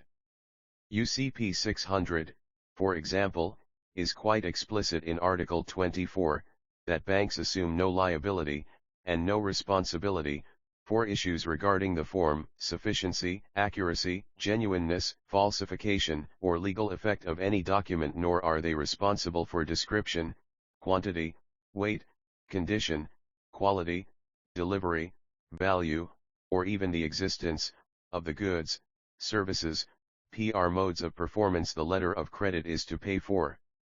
That's right. The bank has no responsibility for even the very existence of the goods you are paying for. The locus of that responsibility is on your shoulder, the buyer. In Article 17, where original documents are to be provided, the definition of original can vary significantly. Suffice that any document with the word original printed on it whose form seems to match the nature and form of the document that the credit calls for, is considered an original document, or a document with an apparently original signature on it. In all cases realize this. Article 5, banks deal with documents and not with goods. And under the mandate of UCP 600, a bank is irrevocably bound to honor a credit presented to it, or bound to negotiate a credit if its negotiation is required, whose document presentation, as stipulated in Article 15, is complying. Article 14 states that the bank's sole criteria to determine if a document presentation is complying lies in examination of the documents, literally based on how they appear on their face. In other words, if documents appear to be genuine on their face, then the bank honors the credit, unless clear and unambiguous evidence exists and is presented demonstrating fraud. Confidential page 34. Prudence dictates that a seller not allow the buyer to take possession of the goods, until he has been paid under the terms of the L/C. If discrepancies arise in the documents, this equates to a non-complying presentation, which prevents the bank from payment of the L/C. If a buyer already possesses the goods, then he has no incentive to waive any discrepancies in the documents, allowing the seller to fairly get paid. Even though the bank may not pay the seller due to document discrepancy, the buyer is still under a contractual obligation to pay for goods fairly purchased. However, the sheer difficulty in further collection gives the buyer negotiation leverage to force the price of the goods to drop substantially. After all, he already has them. The buyer may choose to not even pay at all, and the seller is, thus, defrauded. The legal and procedural costs of trying to collect payments in another country can be costly. More on letter of credit fraud. To reiterate, international banking rules regarding letter of credits only require the bank to determine on the face that a transaction does not appear to be fraudulent. Even suspicion of fraud on the part of a banker is not enough to prevent the honoring and payout of a L/C, provided the proper documentary conditions outlined in the credit are followed. The bank must irrevocably honor the credit unless actual fraud can be proved. Victims may be shocked when they discover they have no recourse whatsoever against the bank, but the international banking system has very little protection against fraudulently advised transactions. The onus of responsibility to determine if goods being paid for are authentic rests squarely on the buyer. Here are some examples of letter of credit fraud in the sugar industry. This one, found on a sugar intermediaries website, the Sugar Info Centre, London, illustrates a similar fraud occurring in 1991, in which a Bulgarian buyer purchased 13,100 MT of Brazilian sugar through a DL/C for USD $3.8 million. Since, according to UCP 500, a DL/C payment will be released by an international bank on the strength of the delivery documents presented to the bank, and these documents alone are what the bank uses to determine the authenticity of the goods being paid for. The bank simply paid the fraudsters while the Bulgarian buyer waited for the arrival of the MV Jovana loaded on July 17, at Santos on the bound for Varna, Bulgaria.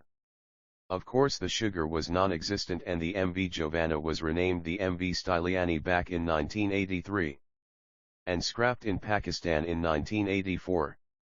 Simple due diligence would have saved the buyers. As it is, the scammers were never, ever, caught. What harmed the buyer, in the end, was greed. The desire to pay an absurdly small below-market price for his sugar was pure and simple greed. A similar incident occurred in 1992 when a French bank paid out a US $2.89 million DL/C from a Russian buyer, against delivery documents for 10,000 MT of white refined sugar loaded in Panama. Of course, the documents were also very clever forgeries. Issuance of a letter of credit involves an irrevocable legal undertaking on the behalf of a bank, at the buyer's expense, but by the end buyer, to advise payment once the specified documentation confidential page 35 requested by the credit is provided for. This documentation proves to the bank the commodity being traded actually exists and that title to it is being transferred to the beneficiary of the credit. Such commodities are assumed to be loaded on board some manner of carriage and / or actually in transit to the buyer's location. These documents are the proof of delivery, and also pass title to the goods. However, if the documents have been forged, then the proof itself is non-existent in fact. The bank is in any case irrevocably bound to pay out on the documents the fraudster forged unless clear proof on the face of the documents can be found of fraud. Note that it is the bank which gives an irrevocable the undertaking, the buyer in the hands of his bank and the seller. Any amendments, alteration to the terms of a letter of credit, must be agreed by all parties, so the buyer is powerless if he becomes suspicious but lacks proof of fraud. Banks deal solely in documents, not the products or services the documents embody. The UCP 500 and 600, the ICC's Uniform Customs and Practice for Documentary Credits, protect the bank. These international banking rules stipulate banks must honor a credit as long as the specified documents are presented and are correct on their face. Banks do not have the obligation nor even the incentive to question deeply such the documents. Banks have more incentive to detect forged currency notes or checks and drafts in which they bear the losses themselves. In a credit, each bank involved will demand reimbursement back to the buyer's bank, which will, in turn, demand and coerce payment out of the buyer. It is legally the burden of the buyer to make her independent research and investigation. The bank will not do it for you. For example, in the sugar fraud case above, the buyer would have had to simply check with Lloyd's Register the existence of the MV Jovana, and would have learned that it was not at the port of Santos in July 1991, rather it had been renamed the MV Styliani in 1983 and scrapped in Pakistan in 1984. BLCO Bonnie light crude oil scams. This one is easy. The Nigerian NNPC is the state-owned entity responsible for a good deal of Nigerian petroleum trading. The NNPC has stated that under law, they will not do business with non-registered firms. Intermediaries can in theory do business with them, but this requires registration, financial disclosures, and approval by the Nigerian government. Moreover, as stated on their website, NNPC does not conduct contractual business by email or telephone under crude oil marketing. The NNPC website states, requirements for marketing crude oil: those who wish to buy and sell Nigerian crude oil must demonstrate their commitment to the oil industry through allocation of adequate resources of capital, equipment, and manpower to the general business of prospecting, exploration and production of crude oil. Confidential page 36. Who may purchase Nigerian crude oil? A bona fide end user who owns a refinery and sales outlet. An established and globally recognized large volume trader, proof of its global network, its operations, and volumes of crude oil handled in the last 3 years. Other conditions: all applicants must have a minimum annual turnover of at least $100 million and net worth of not less than $40 million. Successful applicants must show commitment to the development of the Nigerian economy by investing any number of opportunities that abound either in the oil industry or gas sector. Successful companies will be required to post a $1 million performance bond through a first-class Nigerian bank in addition to the regular crude oil contract provisions. Do you have the resources to place a $1 million performance bond? If not, then you cannot, and will not, be able to buy/sell/trade crude oil directly from the NNPC. Period. The second matter, however, is that the NNPC does not operate the Benin terminal. Benin terminal is operated by Royal Dutch Shell. The NNPC has nothing to do with its general operations, though NNPC has equity in the terminal and its products under license. Any prominent mention of the NNPC in an offer or quote for BLCO places doubts on the offer at once. The hard truth is, 99 times out of 100 anyone from Nigerian offering to sell you BLCO, or any crude oil, jet fuel, or any petroleum products, is a scam. And even then we would have doubts. It is theoretically possible for an intermediary through connections to gain access to real supply, but highly improbable and unlikely. The real allocations of such products are quickly marketed and contracted out to fulfill existing real demand among majors. This demand outweighs supply. The easiest tip-off is that almost all solicitations for BLCO or any Nigerian petroleum product involves fantastic quantities, often more than the monthly production of the whole country. Another scam tip-off is sulfur content or API, or other specific specifications of the crude oil do not match Platts or other established indices. The specifications of BLCO are well known in the industry. If the specifications on the offer you receive do not match, and it is you who must exert due diligence to diligently verify such matters, then be sure it is a fake offer. There is no company on the planet that will book a tanker for you as a private individual, for loading at Nigeria's Benin terminal. Scores of excited, optimistic, would-be intermediaries find themselves every year wrapped up in silly BLCO fraud games. If you are contacted with such an offer, you can verify it directly with the NNPC Group General Manager at +234 9234 8237. There is no official or easy entry to this market on a secondary level. In fact, it is so astronomically impossible to enter this market as a non-major firm on any level that you can safely regard any BLCO offers as pure and simple myths. Buyers' greed blinds them to doing simple due diligence, such as, what is the maximum quantity a tanker can carry, what size tanker can the harbors in question even hold? Just these simple questions. Confidential page 37 expose most BLCO scams. I will be frank. As an intermediary, you will not encounter real BLCO. Period. Failure to do due diligence may have criminal, and certainly civil, penalties. Emotions and persuasion. The emotional tactics we allude to above need further elaboration. To know the scammer, you must know yourself. You must know the many methods and ways of persuasion.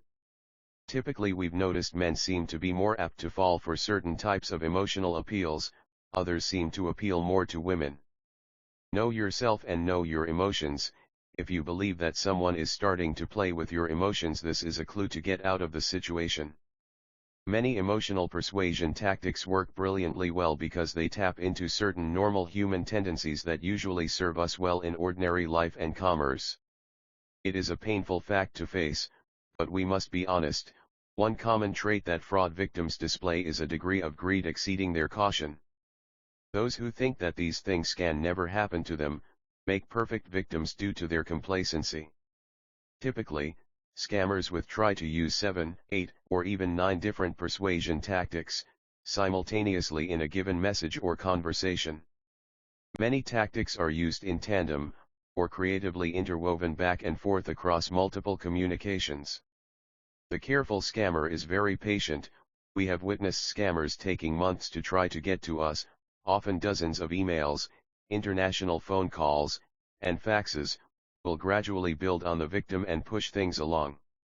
Once you understand these tactics, you will realize that even ethical and legitimate salespeople and financial advisors resort to such tactics. The attempt to persuade a person to take a certain course is not, in itself, unethical or criminal. You may have bought a fine car, or house, or some wonderful hot-performing investments, as the result of persuasion and, yes, manipulation on the part of a salesperson. Here is the problem: salespeople and potential partners engaged in legitimate commerce may bring legitimate opportunities to your attention, and in their desire to win you over, may resort to some of these persuasion tactics. Attempting to persuade someone in itself is not an indication of bad intent. Some degree of emotional manipulation is part and parcel of sales, polishing the apples at the front of the cart to catch a buyer's eyes. The same tactics legitimate salespeople use every day inform the conman, which says a great deal about sales itself, the scammer. Government fraud investigators actually train watching TV home shopping programs, to note and analyze similarities in the persuasion tactics used. Well-intentioned manipulation has as its inverse not well-intentioned manipulation. A scammer's first task is to win your trust and confidence.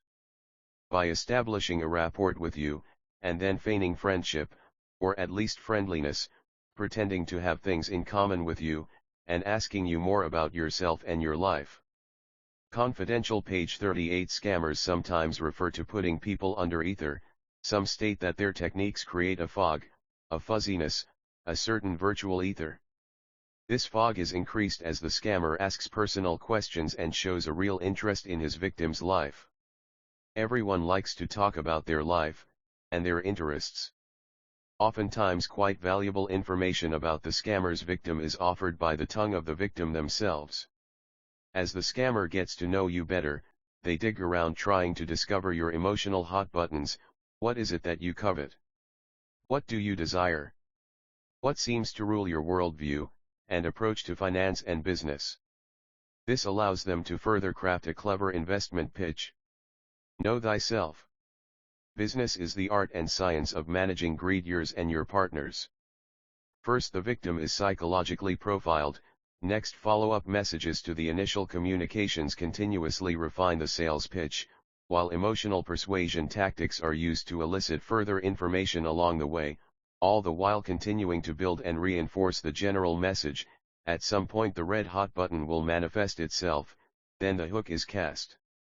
In some cases, as attempts to gain rapport are made, the victim's personal life is focused on, commonality is found and discussed, likes and dislikes, while actual business temporarily steps in the background. Scammers have even resorted to blatant religious manipulation, even praying over the phone with a victim who seems deeply religious. Again, what do you covet? Ask yourself this question and know it well. Friendly relationship. The scammer is typically very personable and friendly. The victim begins to genuinely like the scammer. Human nature dictates that we prefer to give our business to people we perceive as nice. Scarcity. An opportunity or product is made to seem in short supply, to seem rare. This increases its perceived value. The mentality invoked is one that sees a virtual clock ticking down. This phenomena can be observed readily in auctions, even eBay. Time limitation, closely related to the scarcity tactic. An artificial time limitation is placed on the deal to put pressure on the shoppers or victims.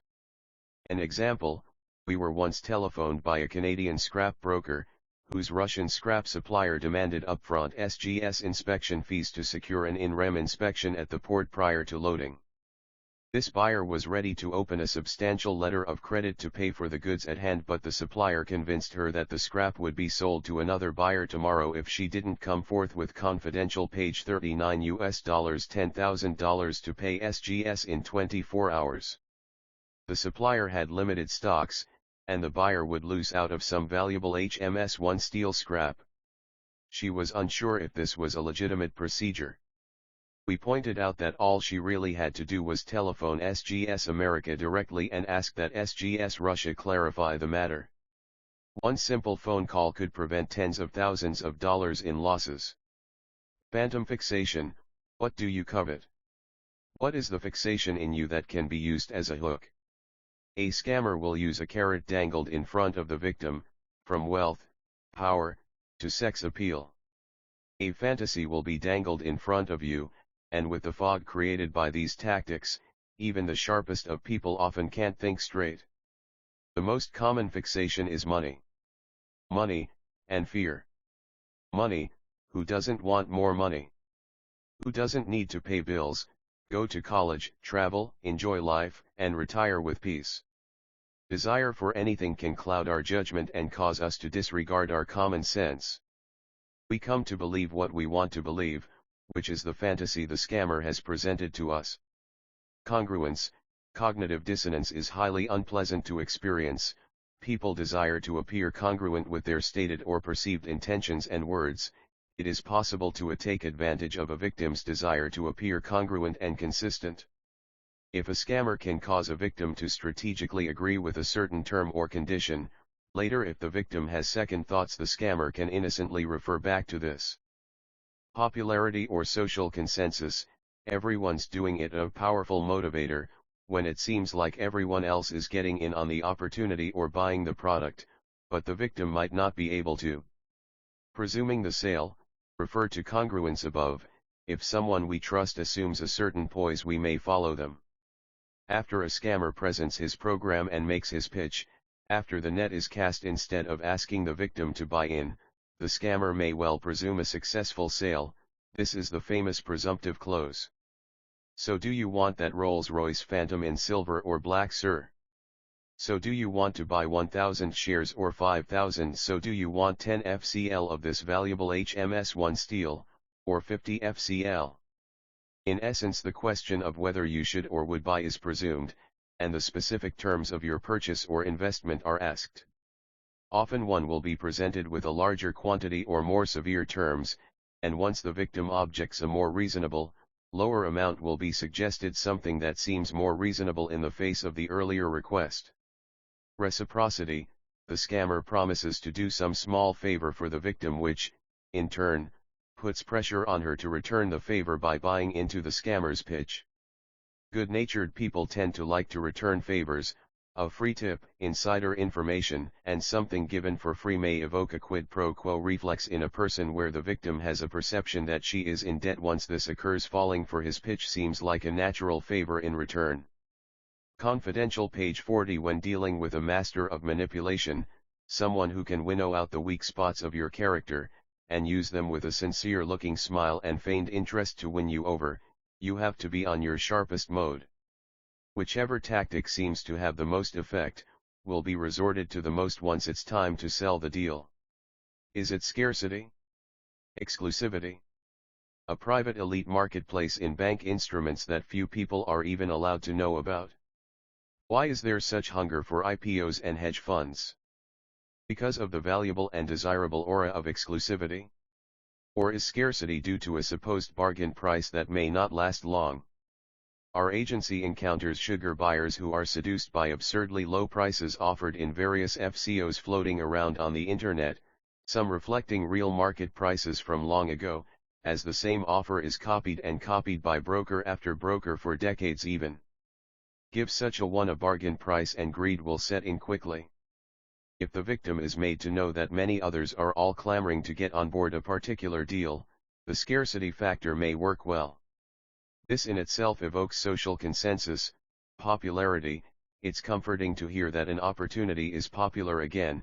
Know your reactions, your weak spots, and cultivate patience. Try to avoid making snap decisions. Some expert psychologists advise giving the self 24 hours to make a decision. Our agency traders try to adopt an ironclad rule: I have heard your proposal and it sounds very good to me. I always give 24 hours to think over any major investment decision. Contact me after 24 hours. And honestly think it over. Does it make sense? Is it logical? If the salesperson seems pushy and refuses to honor your desire for 24 hours, inform them that this is your personal code, and you do not appreciate being hurried. Scammers are highly skilled liars, and if you allow them to impose an emotional cloud or sense of urgency on yourself, they will weave a frighteningly convincing picture.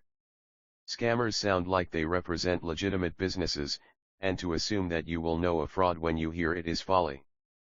With practice and great boldness, their answers are some of the most believable one would imagine. Watch the movie The Usual Suspects. The central character Verbal Clint is on the surface a prototypical bumbling stereotype of a quick-witted and fast-talking con man. By the end of the movie, we in the audience only just begin to realize how deep the character's deception truly ran. Hold onto your wallets tight. You must learn to do due diligence. What is due diligence? Exercising sufficient and prudent efforts to determine the authenticity of an individual or opportunity. The essence of due diligence is research and prudence. One simple confidential page 41 rule of thumb can keep the would-be investor, broker, or trader out of trouble. Check and verify as far as possible every aspect of the opportunity and those offering it. Example, an African gold trading firm offering gold dust for export. Gold frauds are some of the most popular precious metals frauds. Gold frauds have been traditionally practiced, for example, among some Nigerian fraudster families for several generations. The forms of the gold scam are many, from fake gold mines for sale, to fake gold bullion, hidden World War II Nazi gold, to gold hidden in the Philippines or Swiss vaults left over from the Marcos regime. The gold dust scam is among the more popular. Example of a very simple gold scam, or at least bad business: a London firm offers to buy gold hallmarked bars. They will pay by non-transferable documentary letter of credit after the seller posts a 2.0% performance bond. Do you realize how easy it is to trigger the payout of a performance bond or performance guarantee? Prior to the buyer paying you, this is a supremely vulnerable position. The buyer triggers the PB or PG, takes your money, and doesn't buy your gold. As they say in the States, you've been had, buddy. Often it is claimed that unrefined gold dust is available direct from mines located in Ghana, Mali, or Nigeria. Strictly speaking, this is true. Gold dust exists, and is traded, by certain individuals. The question is the gold dust you are being offered legitimate? Probably not, is our answer. Do you have the capacity to pull off a gold dust deal safely? Know thyself. If you can't even do rigorous due diligence to verify your source, you will be fleeced. I have heard, in unofficial capacity of course, direct from SGS inspectors' mouths, that in the last few decades not a single inspector has ever seen a legitimate gold dust cargo come out of Mali or Ghana. This came from a number of inspectors. One feature of such frauds is that the fraudsters often request one to visit the country itself, to see with your own eyes, sometimes to arrive at a bank with a suitcase full of cash money whereupon isn't deposited, but is merely exchanged for the pure gold. Or the money is requested via T/T or KTT or Western Union wires. Money, without adequate escrow of course, is exchanged in advance of the release of the bullion documents or the gold dust or ingots. This is the fatal mistake.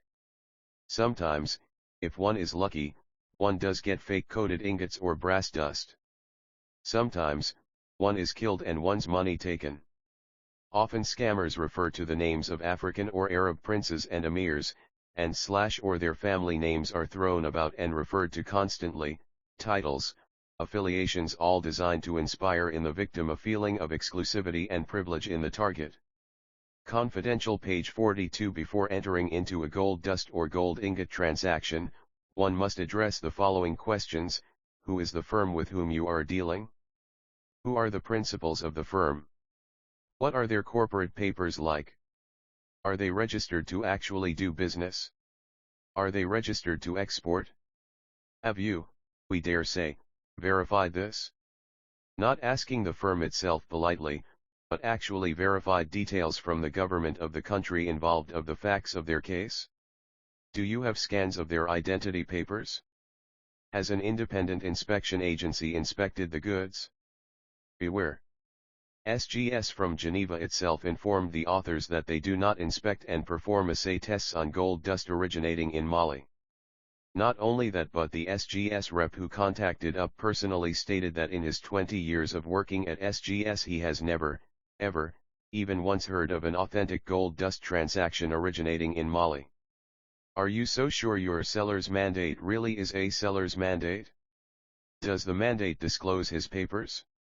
His letter of mandateship or of agency? Do you ever accept a claim to mandateship or agency without seeing some documentary proof? If so, why in the world would you do such a thing to yourself? Have you personally contacted the appropriate agencies in that country and inquired as to the export paperwork needed for the transaction and the appropriate fees? Have you contacted your embassy in the country in question? And even still, at the end of the day, to quote a sadly departed late friend, a gold trader, and military hardware trader, at the end of the day, buddy, you still might just get a package full of brass filings and dust. Sometimes you may find, at the end of the day, that all your documents are fake, from certificates and documents of origin and authenticity, assayer reports, customs documents, insurance documents, shipping documents, bank documents, storage receipts and documents, mine reports, and you may find that all the government officials you called on a scammer's payroll.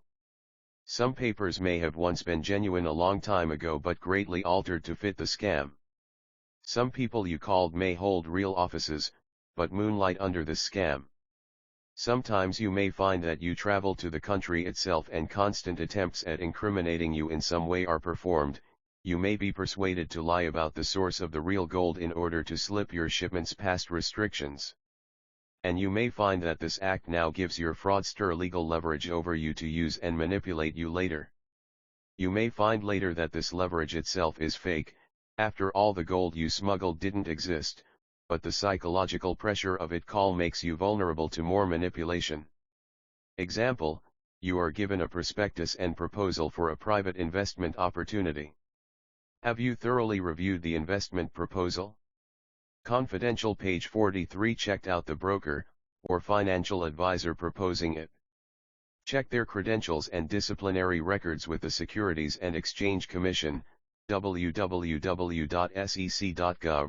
the NASD, www.nasd.org, and www.cfpboard.org. State securities regulators, www.nasaa.org, checked if their company is registered, in which state, to which principles. Check the BBB concerning them. Researched Google, Northern Light, ASK.com, and AltaVista for them. Asked questions on various web-based due diligence and investment fraud bulletin boards on their names, just to be safe. You must keep yourself informed and know about the scams out there and learn about how to avoid scams. After all, that's what this work is for. You have to learn about what sort of scams are currently out in the wild. Example, copper cathode procurement from Africa. A seller's mandate or agent of a mine approaches you via email or fax offering copper cathode for sale at very handsome prices. Can you tell what is wrong with the picture, and research the matter to your satisfaction of knowing if you have a real offer or not? What are the procedures and terms of sale? Are they in line with standard procurement and purchasing procedures, pro forma, quote, RFQ, full offer, not full corporate offer? Are you a corporation? If not, why are you issuing a so-called full corporate offer? Are proper ICC-backed procedures in place, procedures outlined in every international trade textbook from Export/Import Procedures and Documentation 4th edition to Clive M. Schmidthoff's textbook on international trade law, the industry standard, or even his select essays on international trade, if you can source it from a university library? Is the offer and its procedures in some arcane broker speak with cryptic references to misspelled acronyms for documents no one is even sure are needed, or procedures that make no sense such as ENLOI before BCL and POF and then ICPO and such other mumbo-jumbo? What are the specs of the cathodes? Their purity, their dimensions. Are these standard with what the industry usually produces and quotes? What is the quantity is being offered by the seller, and what country is the seller's refinery in? Have you actually researched the production capacity of that country per annum? On that note, is the quoted amount more than, say, entire regions could reasonably produce in 3 years running, based on published official stats? Does the country in which the purported refinery reside even produce copper? Is the quantity over 500 mt? Is it over 1000 mt? How high is it? Why would a supplier contract a very large purchase with an untested, unknown, buyer? Supply and production is limited, any producer has known major clientele, there will be little remaining after their procurement. Why would a producer risk alienating a known performing major buyer for someone who faxes or emails them from the internet? Back to the country of origin, is it quoted DRC? Does the Congo produce copper? Does Tanzania? Does Zambia? What is Konkola's annual production anyway? Have you researched this?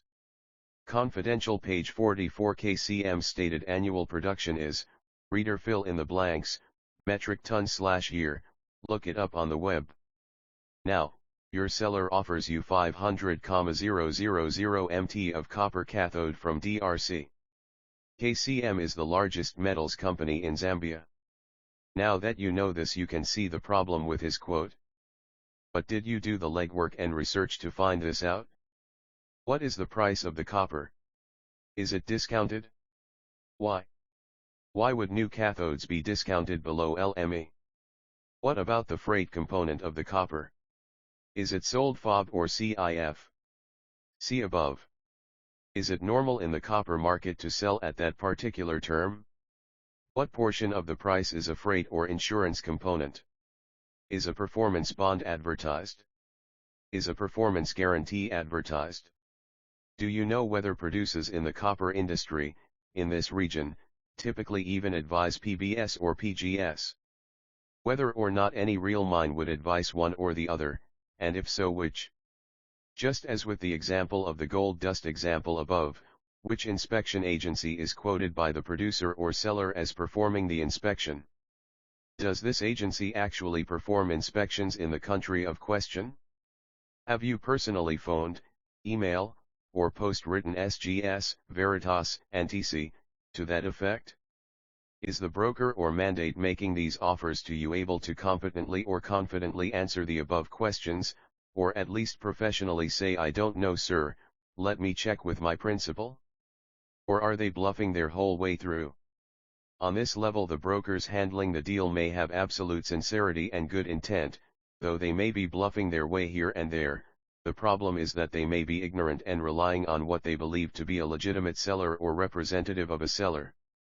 And at the end of the long thin web, may stretch a string contract of 50 different brokers, mandate, sellers, suppliers, until you have a big, fat spider at the center of the web. What do we mean by this? The reality is that many of these offers have been orbiting the planet for almost 2 decades. Some may have originally been authentic and reliable trade leads, just altered, mangled, sanitized, unsanitized, by every other broker whose hand it fell in, passed by fax, email, post, and fax again through thousands of hands, uploaded to a BBS in 1992, posted on Usenet in 1995, saved to a hard drive until one broker down on his luck dug it up and, not understanding the time-sensitive nature of any offer and quote, reposted to Usenet and to a brand new web bulletin board in the desperate attempt to find a buyer. Then it was posted and downloaded again, and again, and again, and again. The reality is that apart from these peripatetic travelers wandering the globe like ghost ships, there is another, darker, more sinister traveler involved. This type of offer is a scam offer, uploaded years ago by a purported seller who was, in reality, a scammer. And a patient one at that.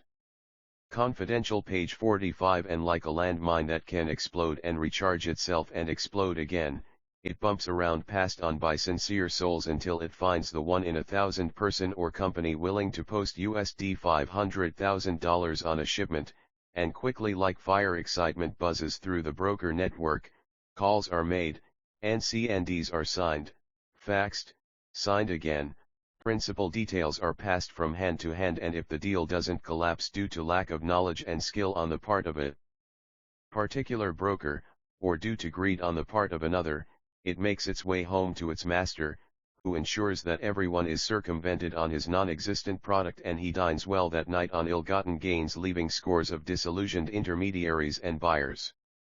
And all of this, simply further destroying the business of the private trade intermediary. Every broker in that chain was a victim, and every broker in that chain was to blame on some small level for the total failure of all. And the one who was defrauded, if only he had done his due diligence and actually read up on the courier industry, or at least asked questions of people who should know.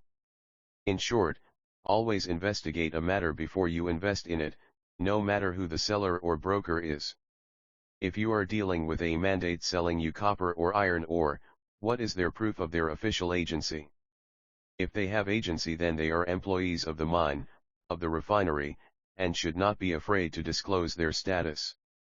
If they are, then they are playing the role of an ill-informed broker, intermediary, or seller and performing that role badly.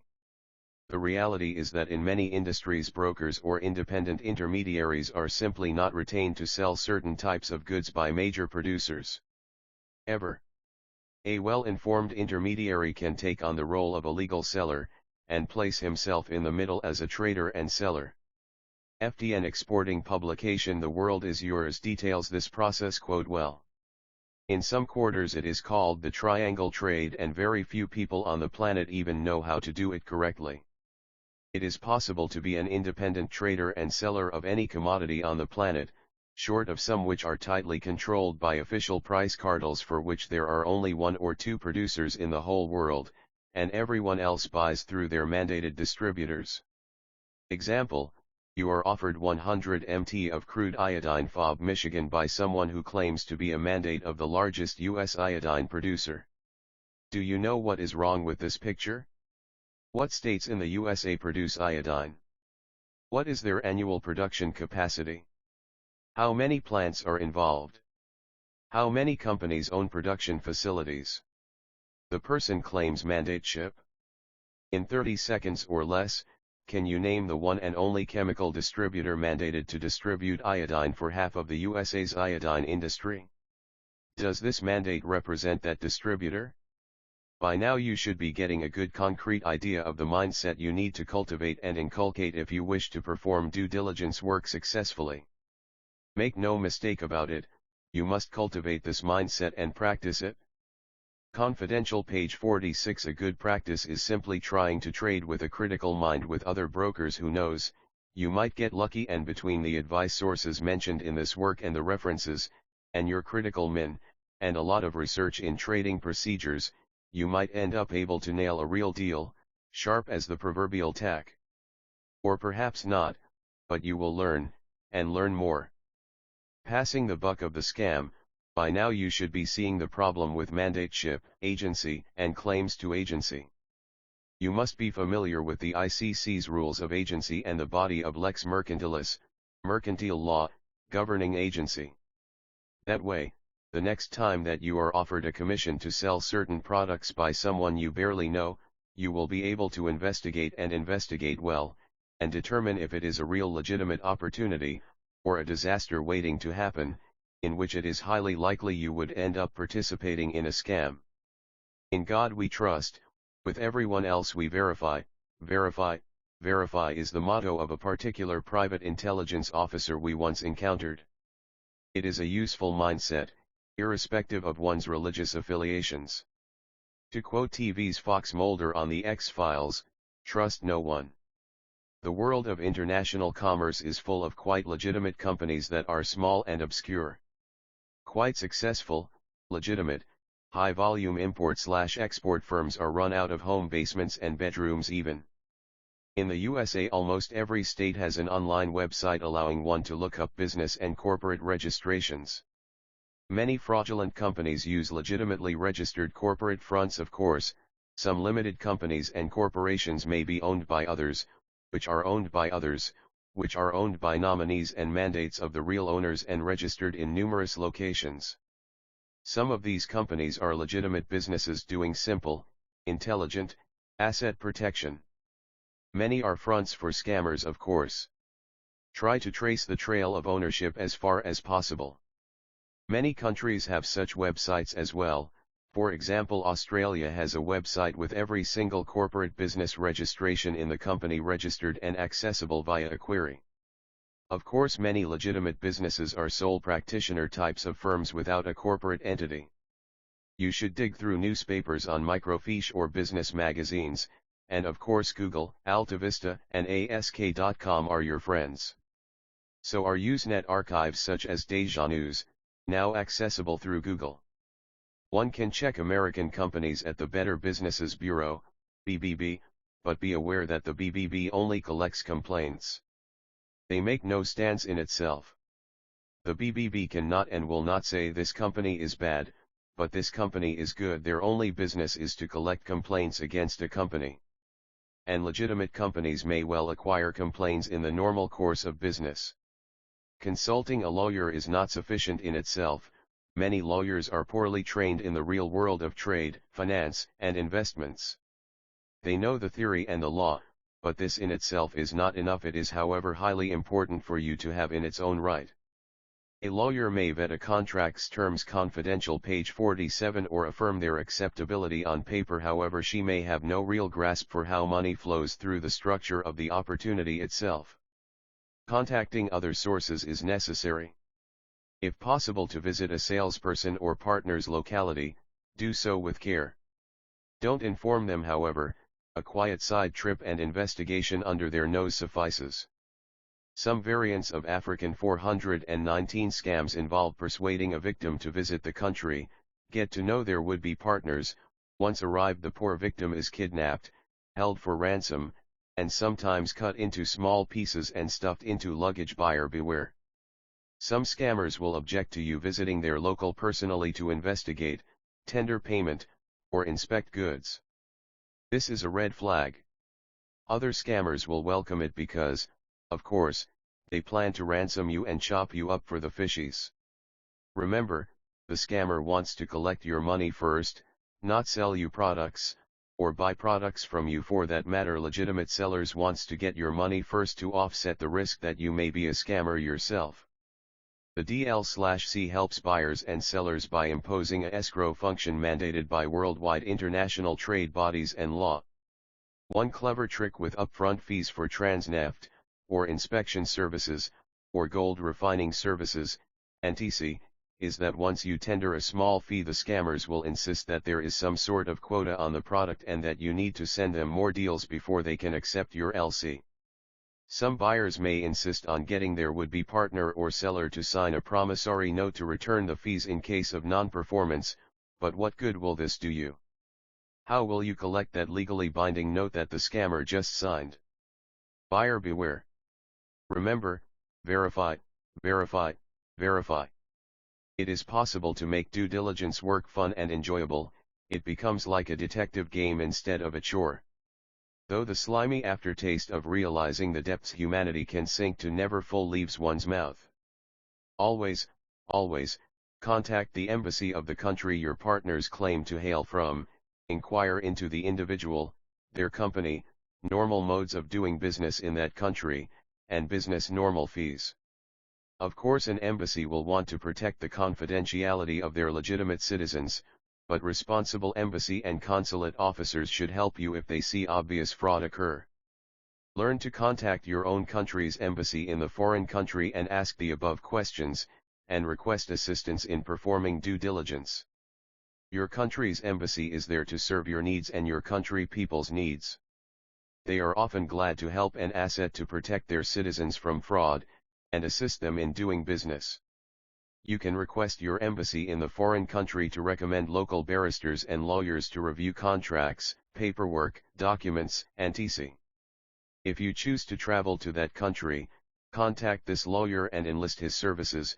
Make your embassy and your lawyer know where you are. Confidential page 48. Quid pro quo, something valuable is given for something valuable in return. Buyer wants funds. The pre-advised letter of credit is a brilliant escrow tool. It lets you put money on the table, tender legal consideration and show you are serious, while at the same time requiring some performance of your partner, your seller, to access the funds advised. You put money on the table, To get to it, the seller advises proof of their interest in the product or proof of the product's existence and the seller's legal interest in its trade and legal authority to trade it. The misleading term POP is sometimes improperly used here. Trade expert David Papa points out that the proper legal term is PPI, as reflected in the insurance industry's use of the term, policy proof of interest in the product. If possible, a supplier's legitimate performance guarantee advised through proper financial instruments ties them into a situation in which they must perform. PGs are not as often used as they once were, and the rise of smaller container shipments make them impractical. Many legitimate suppliers and sellers will not advise a PG. This in itself is not proof of bad intent, it is a company's policy to advise a PG or not. You have to decide yourself if a transaction is important enough to require or not require a PG, or PB. We dislike using performance bonds in the case of intermediaries. There are legitimate uses for the PB, but in general intermediaries should shy away from them. Know as much as you can about your partner's or seller's bank. Often scams extend quite high. For example, in Nigeria and Russia, a certain degree of corruption extends into the financial sector, and some banks in their entirety are owned by criminals.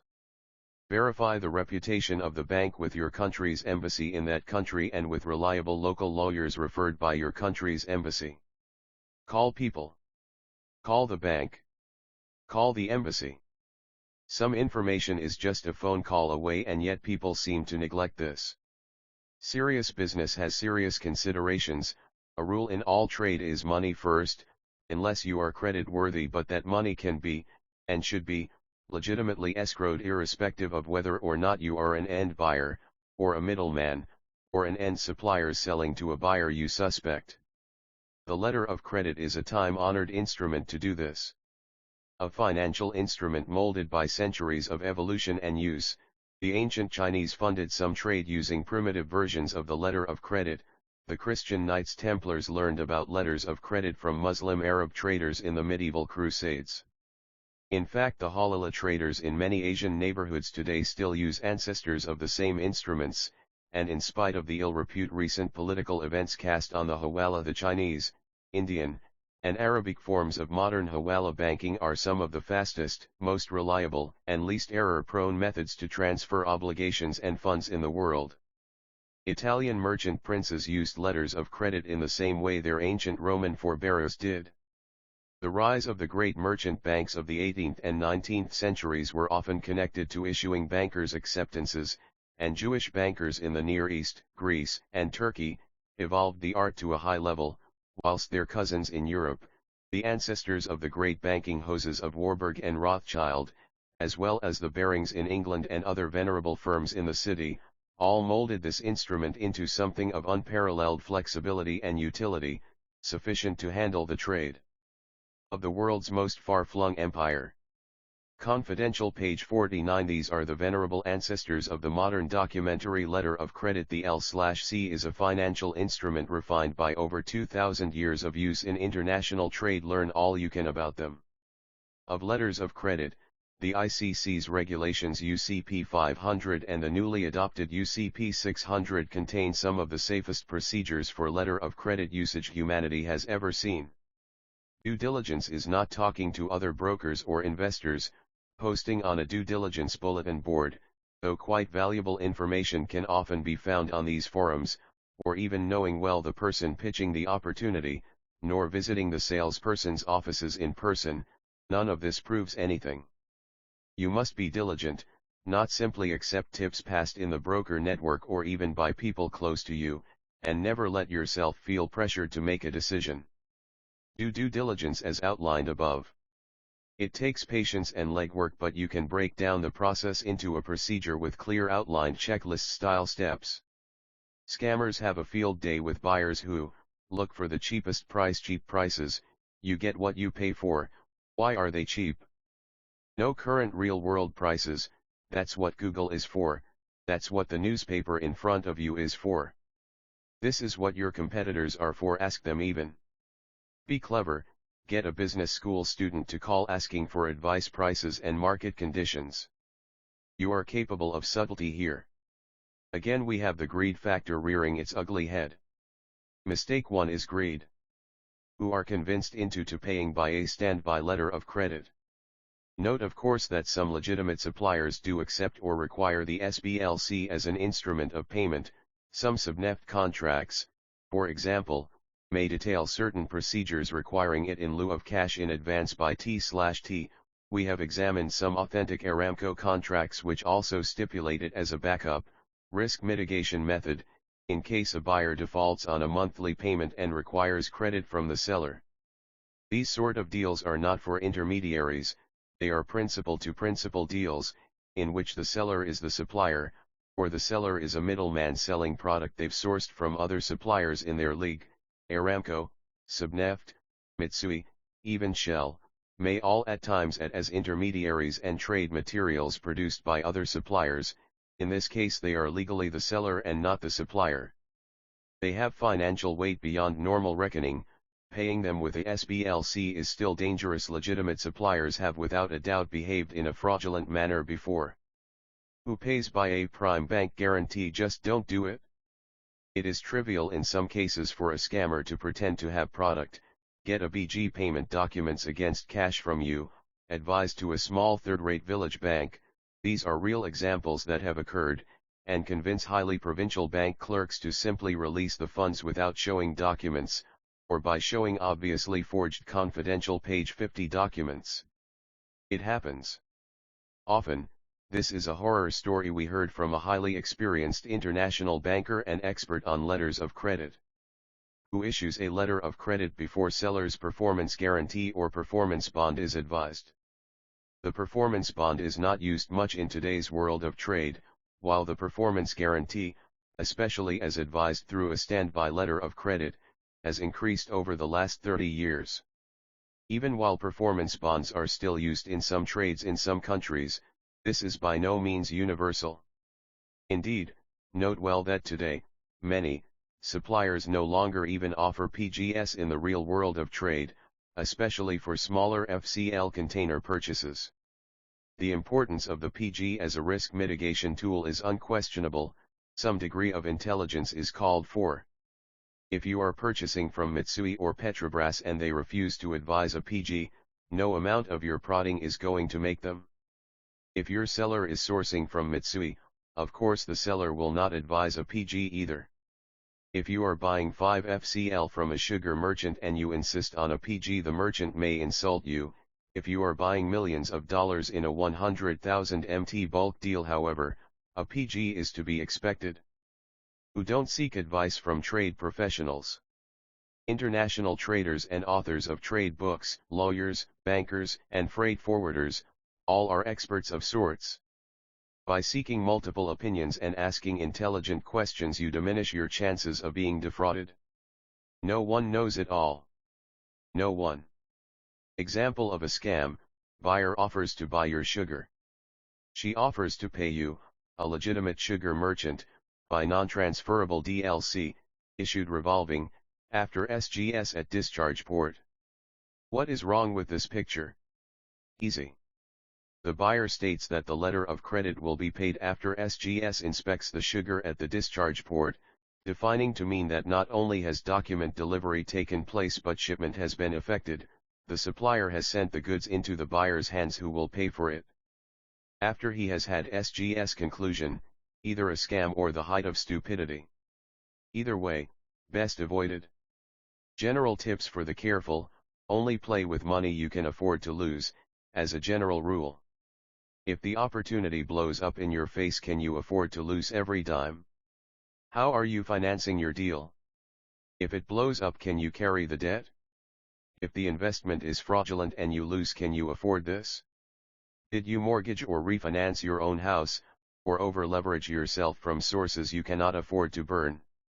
Be careful, ever if something goes wrong it will be seen as your fault.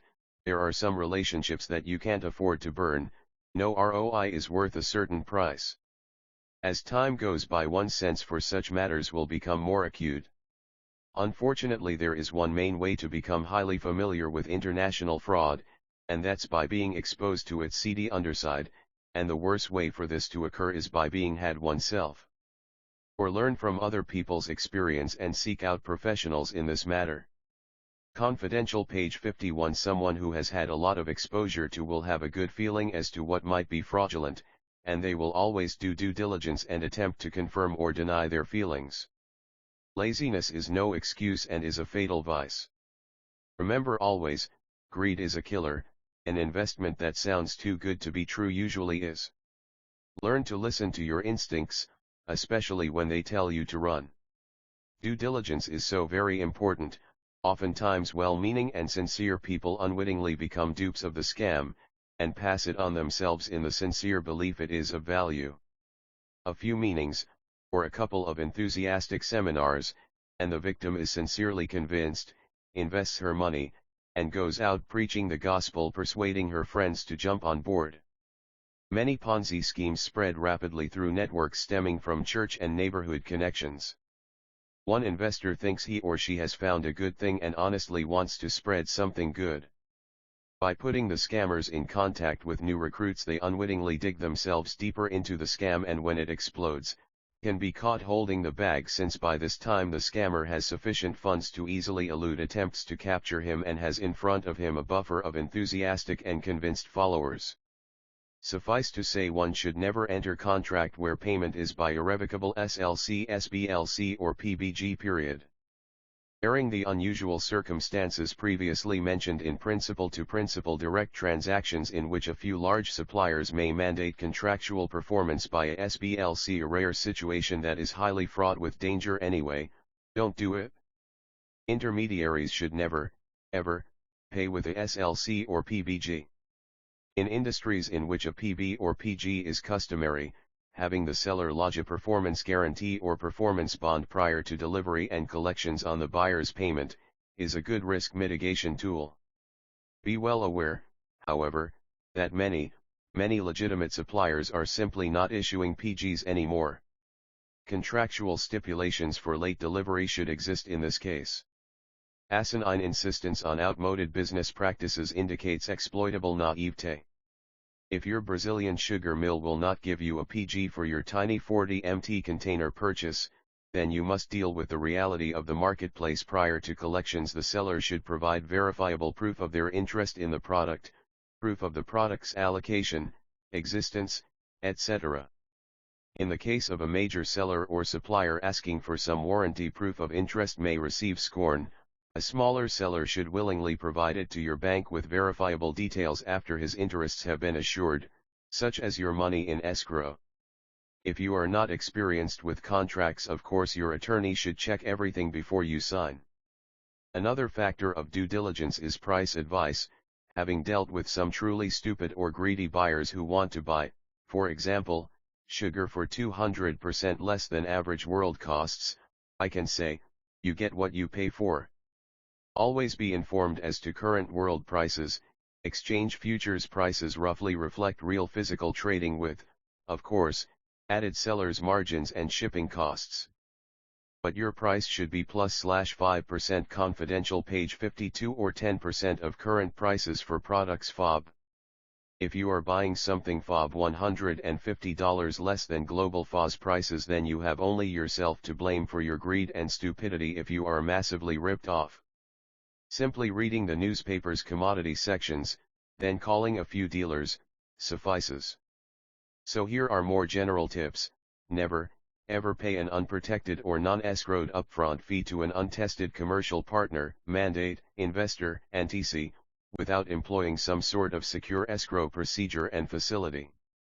The only reasonably secure type of escrow procedure for large funds in the payment of goods and services we are aware of is the irrevocable documentary letter of credit, backed by proper procedures and documentation. Payment by documents against collections can provide a bit of security, but nowhere near the security of a DLC. Only the DLC is perfect for intermediary use. Intermediaries should not use any other payment method. Some international banks, such as Barclays, may offer escrow services, as do title agencies and some attorneys. It is possible to create a reasonable escrow through the use of trusted attorneys and escrow services. However, the most reliable method of escrowing funds in a manner in which they can only be released upon proven performance is the DL/C. Even here, beware.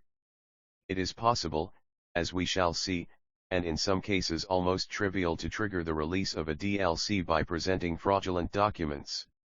In such cases the fault is often with the victim for some procedural lapse, however it can happen. For this reason you must apply due diligence, common sense. A recent example: in December 2006, Hong Kong authorities arrested a couple for swindling over $360 million out of 9 separate Hong Kong banks, by the presentation of forged delivery documents for raw paper materials. The scale again?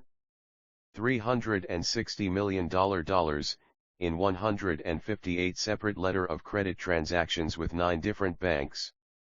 The couple were sentenced to 40 and 48 months in jail respectively. UCP 500 and UCP 600 mandates irrevocable release of funds on AL/C as long as there are no obvious signs of fraud. The product you thought you ordered may not exist, but if you cannot prove to a bank beyond a shadow of a doubt that it was fraudulently advised, that bank will pay out the L/C. A clever scammer can abuse even such a safe instrument as the L/C and leave you powerless to prevent their collecting your funds. An example is given: in general, one will be safe enough if one simply refuses to accept any procedure where you have to pay large upfront sum to get the deal started. There are fraudsters, and then there are fraudsters. There are a garden variety of sloppy common criminal whose schemes are easily penetrated with impunity. Then there are the master forgers of refinery and government documents with a mastery of human psychology. One Better Business Bureau president, Julie Wheeler, states that fraudulent businesses quickly close shop, discard their confidential page 53 cell telephones, abandon the 1-800 numbers, and move to another address to avoid law enforcement detection. This is the boiler room. Telemarketers, salespeople, scammers, all trying to close fraudulent deals, practice tried and true delivery pitches. As you can see, the most innocent and authentic seeming tender or offer could have, disguised in it, a veritable bomb waiting to go off in the eager hands of the person unlucky enough to encounter it. As we stated before, the internet has opened huge possibilities, but it is a huge uncharted ocean upon which all manner of flotsam and jetsam may surface. The medium is indiscriminate. It is the human mind that must discriminate. And discrimination is what is needed. Scammers, fraudsters, by any name they are given, are highly creative and often highly intelligent. They have many ways to get a hold of your money. The world is a place of great opportunity. We constantly look for opportunities and we seek success. The scammer seeks the same, but through deceit, lies, and fraud. The difference is that we seek to share opportunities and to honestly exchange like for like, quid pro quo, to derive an advantage. I have something, you have something, an opportunity exists for us to advantage by its exchange. The scammer's opportunity lies in your impoverishment and his enrichment at your expense. Once your trust is gained, obtaining your money, the ultimate end of a fraud is accomplished through a bewildering array of forged documents, from banks, from governments in the form of fake identity papers, online in the form of fake internet sites pretending to be end buyers, which will receive the offers and pro forma invoices of legitimate suppliers and exporters. This gives them, often, the bank and shipping account information of such suppliers, logos, letterheads, from which they can perform identity theft of the company, using its stolen identity in further perpetuating other frauds, and fake websites to accept information from legitimate end buyers or traders, to steal their identities for future criminal use while, at the same time, milking the same of their money here and now. Make no mistake about it, the modern scammer is a seasoned professional. The learning curve may be steep, but once on the road to fraud, the intelligent and creative mind improvises, tries new tactics. As the Arabic saying attributed to Islam's prophet goes, if you have no shame, you may do whatever you like. Shame is the internal deterrent holding us back. The criminal without shame but who is highly motivated may try many tactics, of which some will fail, but some will succeed. It is a numbers game. Seasoned professionals can make millions of dollars a year in fraud. In many cases we suspect actual cartels operating, perhaps even with state support in some areas, and it is likely that millions are made by these groups preying on the good trust of a sincere person who honestly believes they are dealing with a real buyer or seller. Confidential page 54. Learning the ways and psychology of persuasion is a key to learning how to resist the scammer's tactics. By knowing the ways of persuasion, and the ways in which your emotions can be manipulated and played with, you can avoid committing to a bad or fraudulent business opportunity or investments. Warren Buffett's advice, understand the companies and products you invest in, is germane here, in more ways than one. Understanding the industry and trade you wish to participate in, its norms, its customs, understanding the company you wish to invest in or trade with, its principles, its history, its market. Control of your emotions is an absolute must. You must avoid snap decisions and being pressured. One experienced trader states that his rule is, I won't make a decision until 24 hours after hearing the sales pitch, 24 hours to think and let the emotions subside. Our agency's traders more often than not do not reply to solicitations, or take considerable time to do so, allowing the ether to fade and time taken to truly examine the matter at hand. The victims are in the majority of cases individuals and small businesses. Sometimes banks are involved as well, in such a way to intertwine specific bankers and principals together in a web of fraud. When the ether rises, everyone realized that all have been compromised. The psychology of the fraud ensures that in the aftermath it becomes very difficult to persuade victims that they have been defrauded. If a bank or two is involved, its credibility becomes at stake, becomes now a major financial institution has underwritten a fraud. Business people often find it difficult to believe that their judgment was faulty, that their bad choices caused them to be fooled into losing money. While it is a form of pride and shame, this embarrassment is a major factor in enabling the fraudster to escape. Such victims are often reluctant to report to authorities. A network of banks, private victims, insurance companies, and other types of institutions may cleverly be weaved together, one fraud serving as the foundation for another fraud, one legitimate small transaction as the foundation for two other frauds. The web of financial crimes may extend to wholesale laundering of profits from other smaller frauds, and then a larger fraud perpetuated with the same institution. Sorting out the mess and the damaged human emotions involved becomes a trial of great difficulty. Confidential page 55. Confidential page 56.5. Bid bond and performance guarantee scams. As stated before, most international fraud transactions today fit the 419 advance fee category of scams. Named after the particular section of the Nigerian Penal Code covering advance fee frauds and bait and switch games, these frauds involve a criminal pretending to be a businessman of some sort, of trying to attract a foreign investor or trader into participating in a legitimate, or illegitimate, business opportunity in his home country. In this transaction, the foreign investor or businessperson is required to pay upfront various transaction fees, all of which are involved with moving the product into or out of that home country. Among the permutations of this type of fraud, the bid bond fraud is a nasty example, and one we have almost fell victim to ourselves. The very nature of bidding in a foreign tendering process often involves upfront payments to the agency issuing the tender of certain fees serving as bonds. While these fees are escrowed through the tender process, and usually returned, they are often substantial. A wag may question the nature of even legitimate government tender procedures. We confine ourselves to the observation that such procedures tend to rigidly ensure the seriousness of anyone engaging in the business at hand by extracting from them enough cash to command their performance. In this sense, a bid bond is essentially a risk mitigation tool, hedging the buyer against risks of the seller's non-performance at the seller's expense.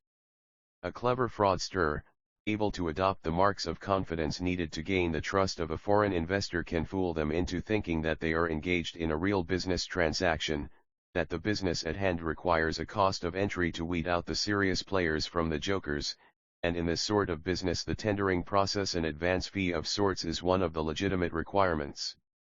By submitting a well-prepared bid tender and posting a bond, the victim becomes at this point psychologically committed to the transaction.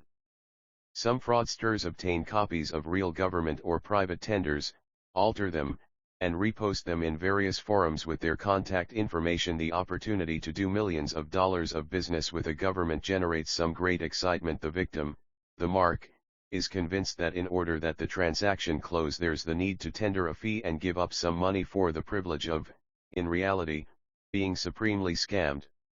The difference between this scam and other advance fee frauds is that oftentimes the advance fee is stated to help the transaction go smooth in line with local customs, or needs of officials to be compensated. In other words, the victim is informed in many cases that in order to do legitimate business they need to address corruption issues.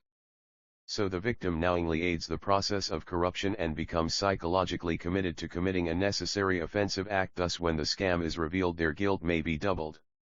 In the bid bond scam, such fees are not by nature and custom considered corrupt. The tendering process is fairly universal from the Americas to Africa to Europe to Asia. The bid bond is universally known and the process universally respected.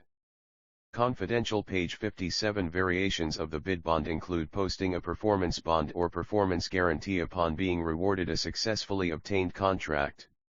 Example: a lumber merchant in Idaho is approached by fax or email from a stranger inviting her to participate in a tender from the government of Serbia requesting procurement bids for 10,000 stout pine telephone poles. The tender is transmitted to them. She recognizes the immense opportunity for her small family-owned mill, and hires a local international business college student to assist them in typing up and preparing a proper bid. They submit it and are informed that a bid bond needs to be posted in the form of a SLC to H.R. Livingston Tender Acceptance Company Limited, Belgrade. Due diligence that is rightfully due, contacting the Embassy of Serbia, with the tender emphasizing that her company wants to and is willing to invest in their country and do business, but wants to ask if this is a legitimate opportunity with the particular government department. Typing the name, H.R. Livingston Tender Acceptance Company Limited, into Google and seeing what comes up.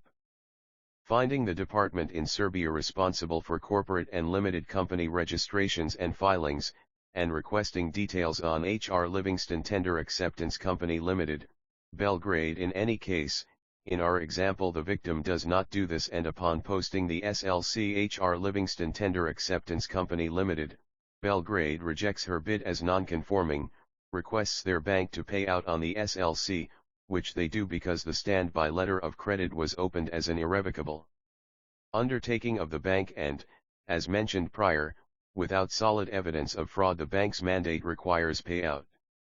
If you do business with the city government of Wichita, their bidding process will require a bid bond as part of the cost of doing business. In this case, verifying details is easier for the businessman in Kansas than verifying details for the city of Nairobi's Public Works Commission for that same businessman. Confidential. Page 58. Confidential. Page 59. 6. More on due diligence. Previously we spoke of due diligence.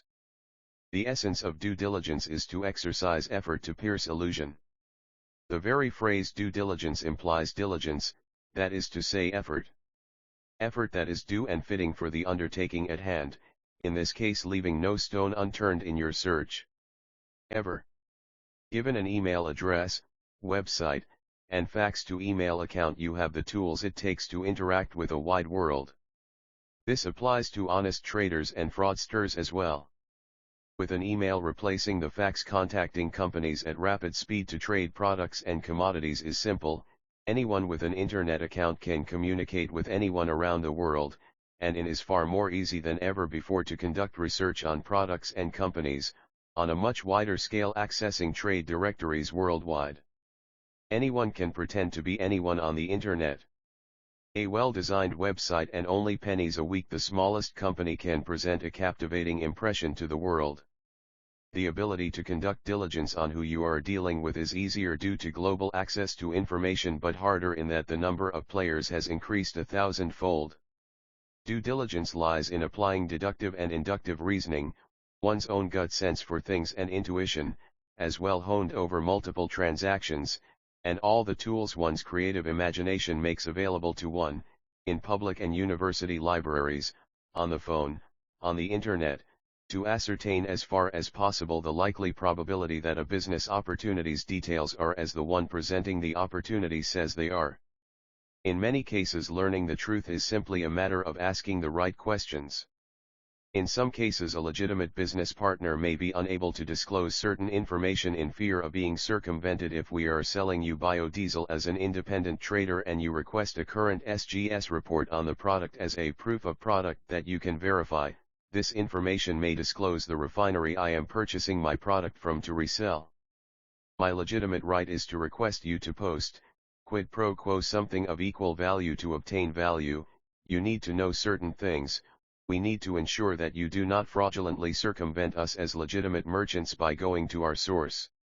ABBA Computers in Miami is run by my friend Mr. Fernandez, a computer value-added reseller. When institutional customers order in bulk, care is taken to cut all shipping labels off the cartons once received that would identify the wholesaler or distributor that sold ABBA Computers its computers. The customer is not in the business of reselling computers. ABBA Computer is in the business of offering various services as well as selling computers. ABBA Computers assumes risks in sourcing a product at competitive prices and has a right not to be circumvented. If the customer is so lazy, and we choose our words well, they should spend the effort developing relationships with wholesale distributors that ABBA Computers has. Nasruddin and Koja Fuel Oils is a bunker fuel seller, selling heavy fuel oil to ship carriers and owners. Nasruddin and Koja Fuel Oils purchases bunker fuel from a refinery and flips the confidential page 60 purchased fuel to its customers. Nasruddin and Koja Fuel Oils has a right to require confidentiality of its deals and the principles therein as well as its sources. Due diligence, properly speaking, can be applied in a way respecting the rights of the merchant and the buyer alike. Trust in business is important, as is discretion. Undue circumvention may get a buyer slightly cheaper products, though a well-experienced merchant may be able to negotiate a better deal than even a large end buyer, so the end buyer, by circumventing the merchant, may only get a marginally better deal in some cases and rob themselves of the valuable sourcing function an experienced merchant or trader offers. Forgery and fraud is rampant, and every day it destroys millions of legitimate business opportunities and makes the worldwide circle of trust smaller. The broker trying to make, what are in reality scraps of, commission, trying her best to zero in on real products or services to trader and honesty trying to earn a living needs to learn the arts of due diligence and also needs to learn in the first instance how to trade. Confidential page 61-7. The honest went down. You have put up with our polite sarcasm and pedantry so far. Congratulations. I can promise you that if you understand all of this, you will be more fitting to trade than thousands of your peers. Here I will recommend some resources for further research. I do not receive financial benefit from these recommendations. I am not affiliates of these authors' works. Author Richard Fagnani's The Petroleum Broker's Notebook. The author has been very helpful to me in understanding aspects of the petroleum industry, and his book details the experiences, trials and victories of a legitimate, bona fide, petroleum intermediary. I do not receive a commission from his sales, but recommend the book as a professional courtesy. The author really does know what he is talking about and knows more about petroleum scams than many people alive. His book is only $61 and available directly from the author. Google his name and it will lead you directly to him too. As of June 2007, UCP 600 Letter of Credit rules started to rapidly change the rules of international trade, so as to make it easier than ever before for traders to be circumvented. That small 1% of traders who are successfully trading may find themselves in hot water under UCP 600 unless they update their trading knowledge. As for the other 99%, they now stand no chance of successfully independently trading. I highly recommend obtaining UCP 600 directly from the ICC bookstore online. If not, then do contact the letter of credit desk of your bank and ask to purchase it from them. Most will have a copy available. 3. I recommend reading David L. Bacania's Inside the World of Investment Fraud, Scams, and Deceptive Practices and Mastering the World of Investment Fraud, Scams and Deceptive Practices, and also Bruce Johnson's The Hedge Fund Fraud Case Book 4. I recommend the advice of David Papa, the CEO of FDN Exporting and an experienced trader, in particular his work FYBR, Follow the Yellow Brick Road. Step by step it comes in modules, some pertaining to general matters, others to oil and energy markets. David Papa's book, FYBR, step by step distills the latest trading procedures, rules, and processes used by the largest merchant banks and corporate traders into an easy-to-understand application for intermediaries. There is no other book out there shows the export trading company, the trading house, or the independent trade intermediary, how to successfully trade in today's environment. David Papa started off as a self-educated trader. He went through all of the pitfalls of the joker broker, however he never stopped learning, never gave up after his initial failures, attended college trade courses, studied in depth the books of the greatest minds in modern trade law and procedures, and eventually evolved into something much greater. Confidential, page 62. Mr. Papa is now one of the world's experts in trade procedures, in particular as they pertain to intermediaries. He is someone actively closing real deals today, FCL wine deals, bulk sugar deals, with real products in real quantities.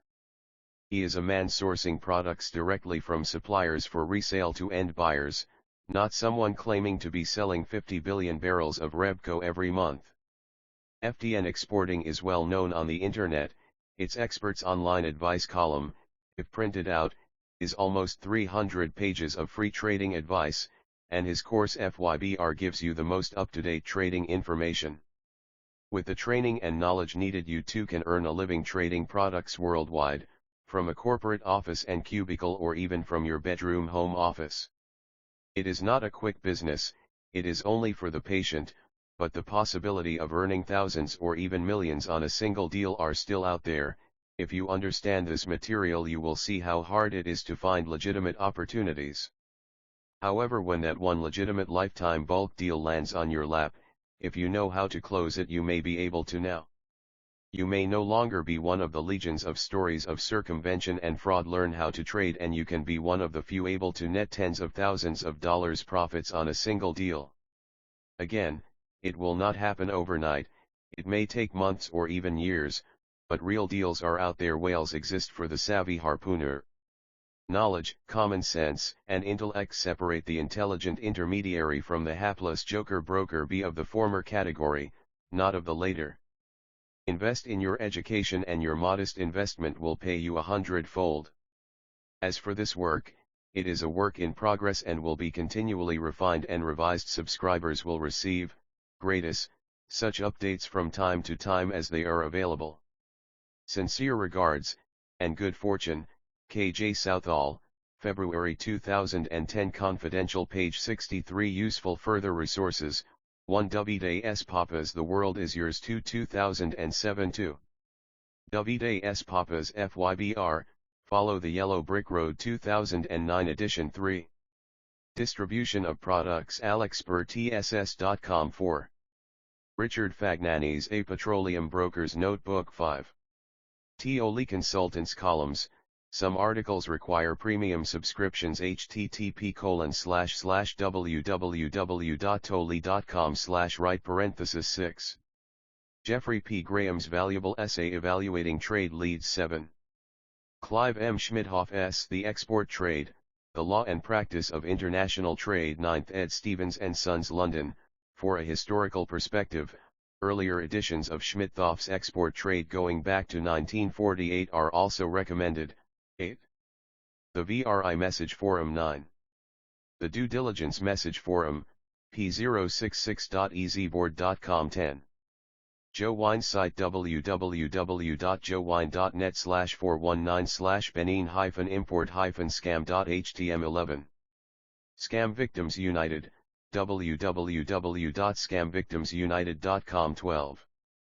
Letter of Credit Forum. I spent months examining this site and am now convinced of its great utility to the trader. It is frequented by bankers, some of whom are actually among the top L/C experts in the banking industry.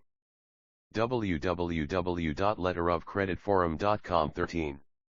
The Tranche Forum, as useful as the letter of credit form, but more nicely formatted.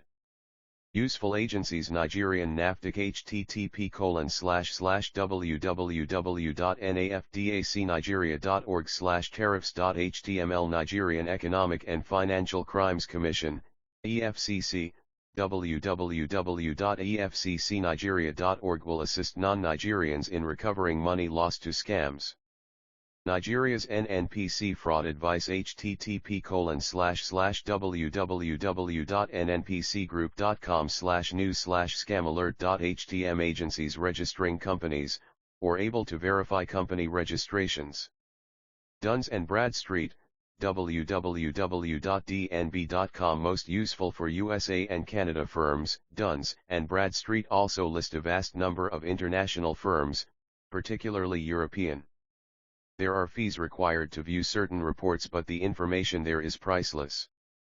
Australia Securities and Investments Commission ARBN/business registration number. Look up http://www.search.asic.gov.au/gns001.html Benin Chamber of Commerce, listing all registered enterprises, http://www.ccib.bj/index.php ? Option equals com_document and task equals cat_view and git equals 29 and itemid equals 74 and lang equals fr confidential page 64 Canada, Prince Edward Island, corporate business names registry www.gov.pe.ca/corporation/index.ph Denmark registered Danish companies www.cvr.dk, the website is in Danish, limited English instructions are available.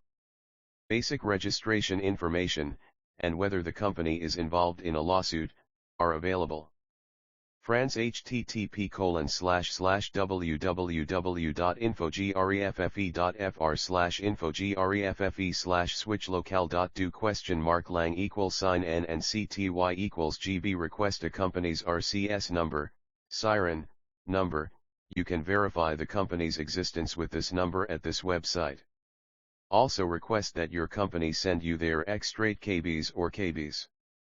This document proves the company's current registration.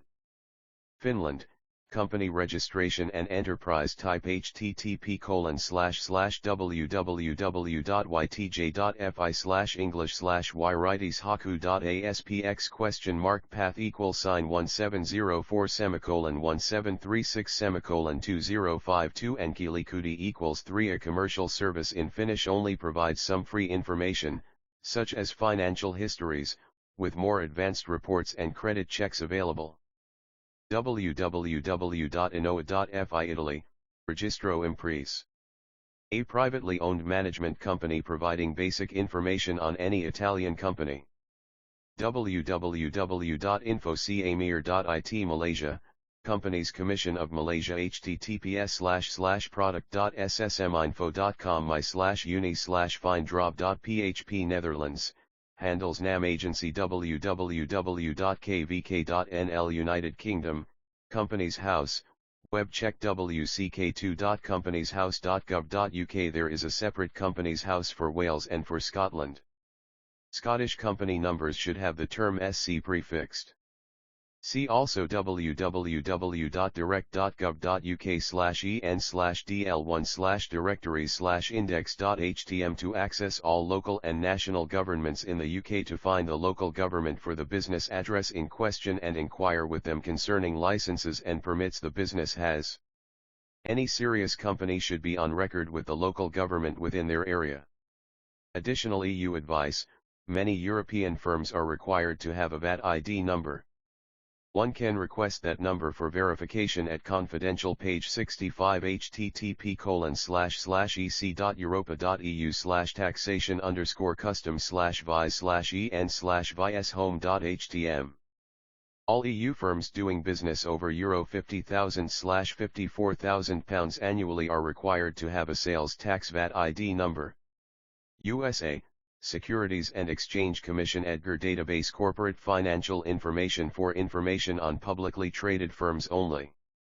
www.sec.gov/edgar.html/USA, State of California Secretary of State Business Filings, www.sos.ca.gov/business/USA, Missouri Secretary of State, Business Filings, www.sos.mo.gov/business-entity-USA, New Hampshire Corporate Filings, www.sos.nh.gov/corporate/soskb-USA, State of Washington, http://www.secstate.wa.gov/core/search.aspx-USA, State of Wisconsin Department of Financial Institutions, http://www.wdfi.org/apps/corp/search.aspx ? Confidential, page 66.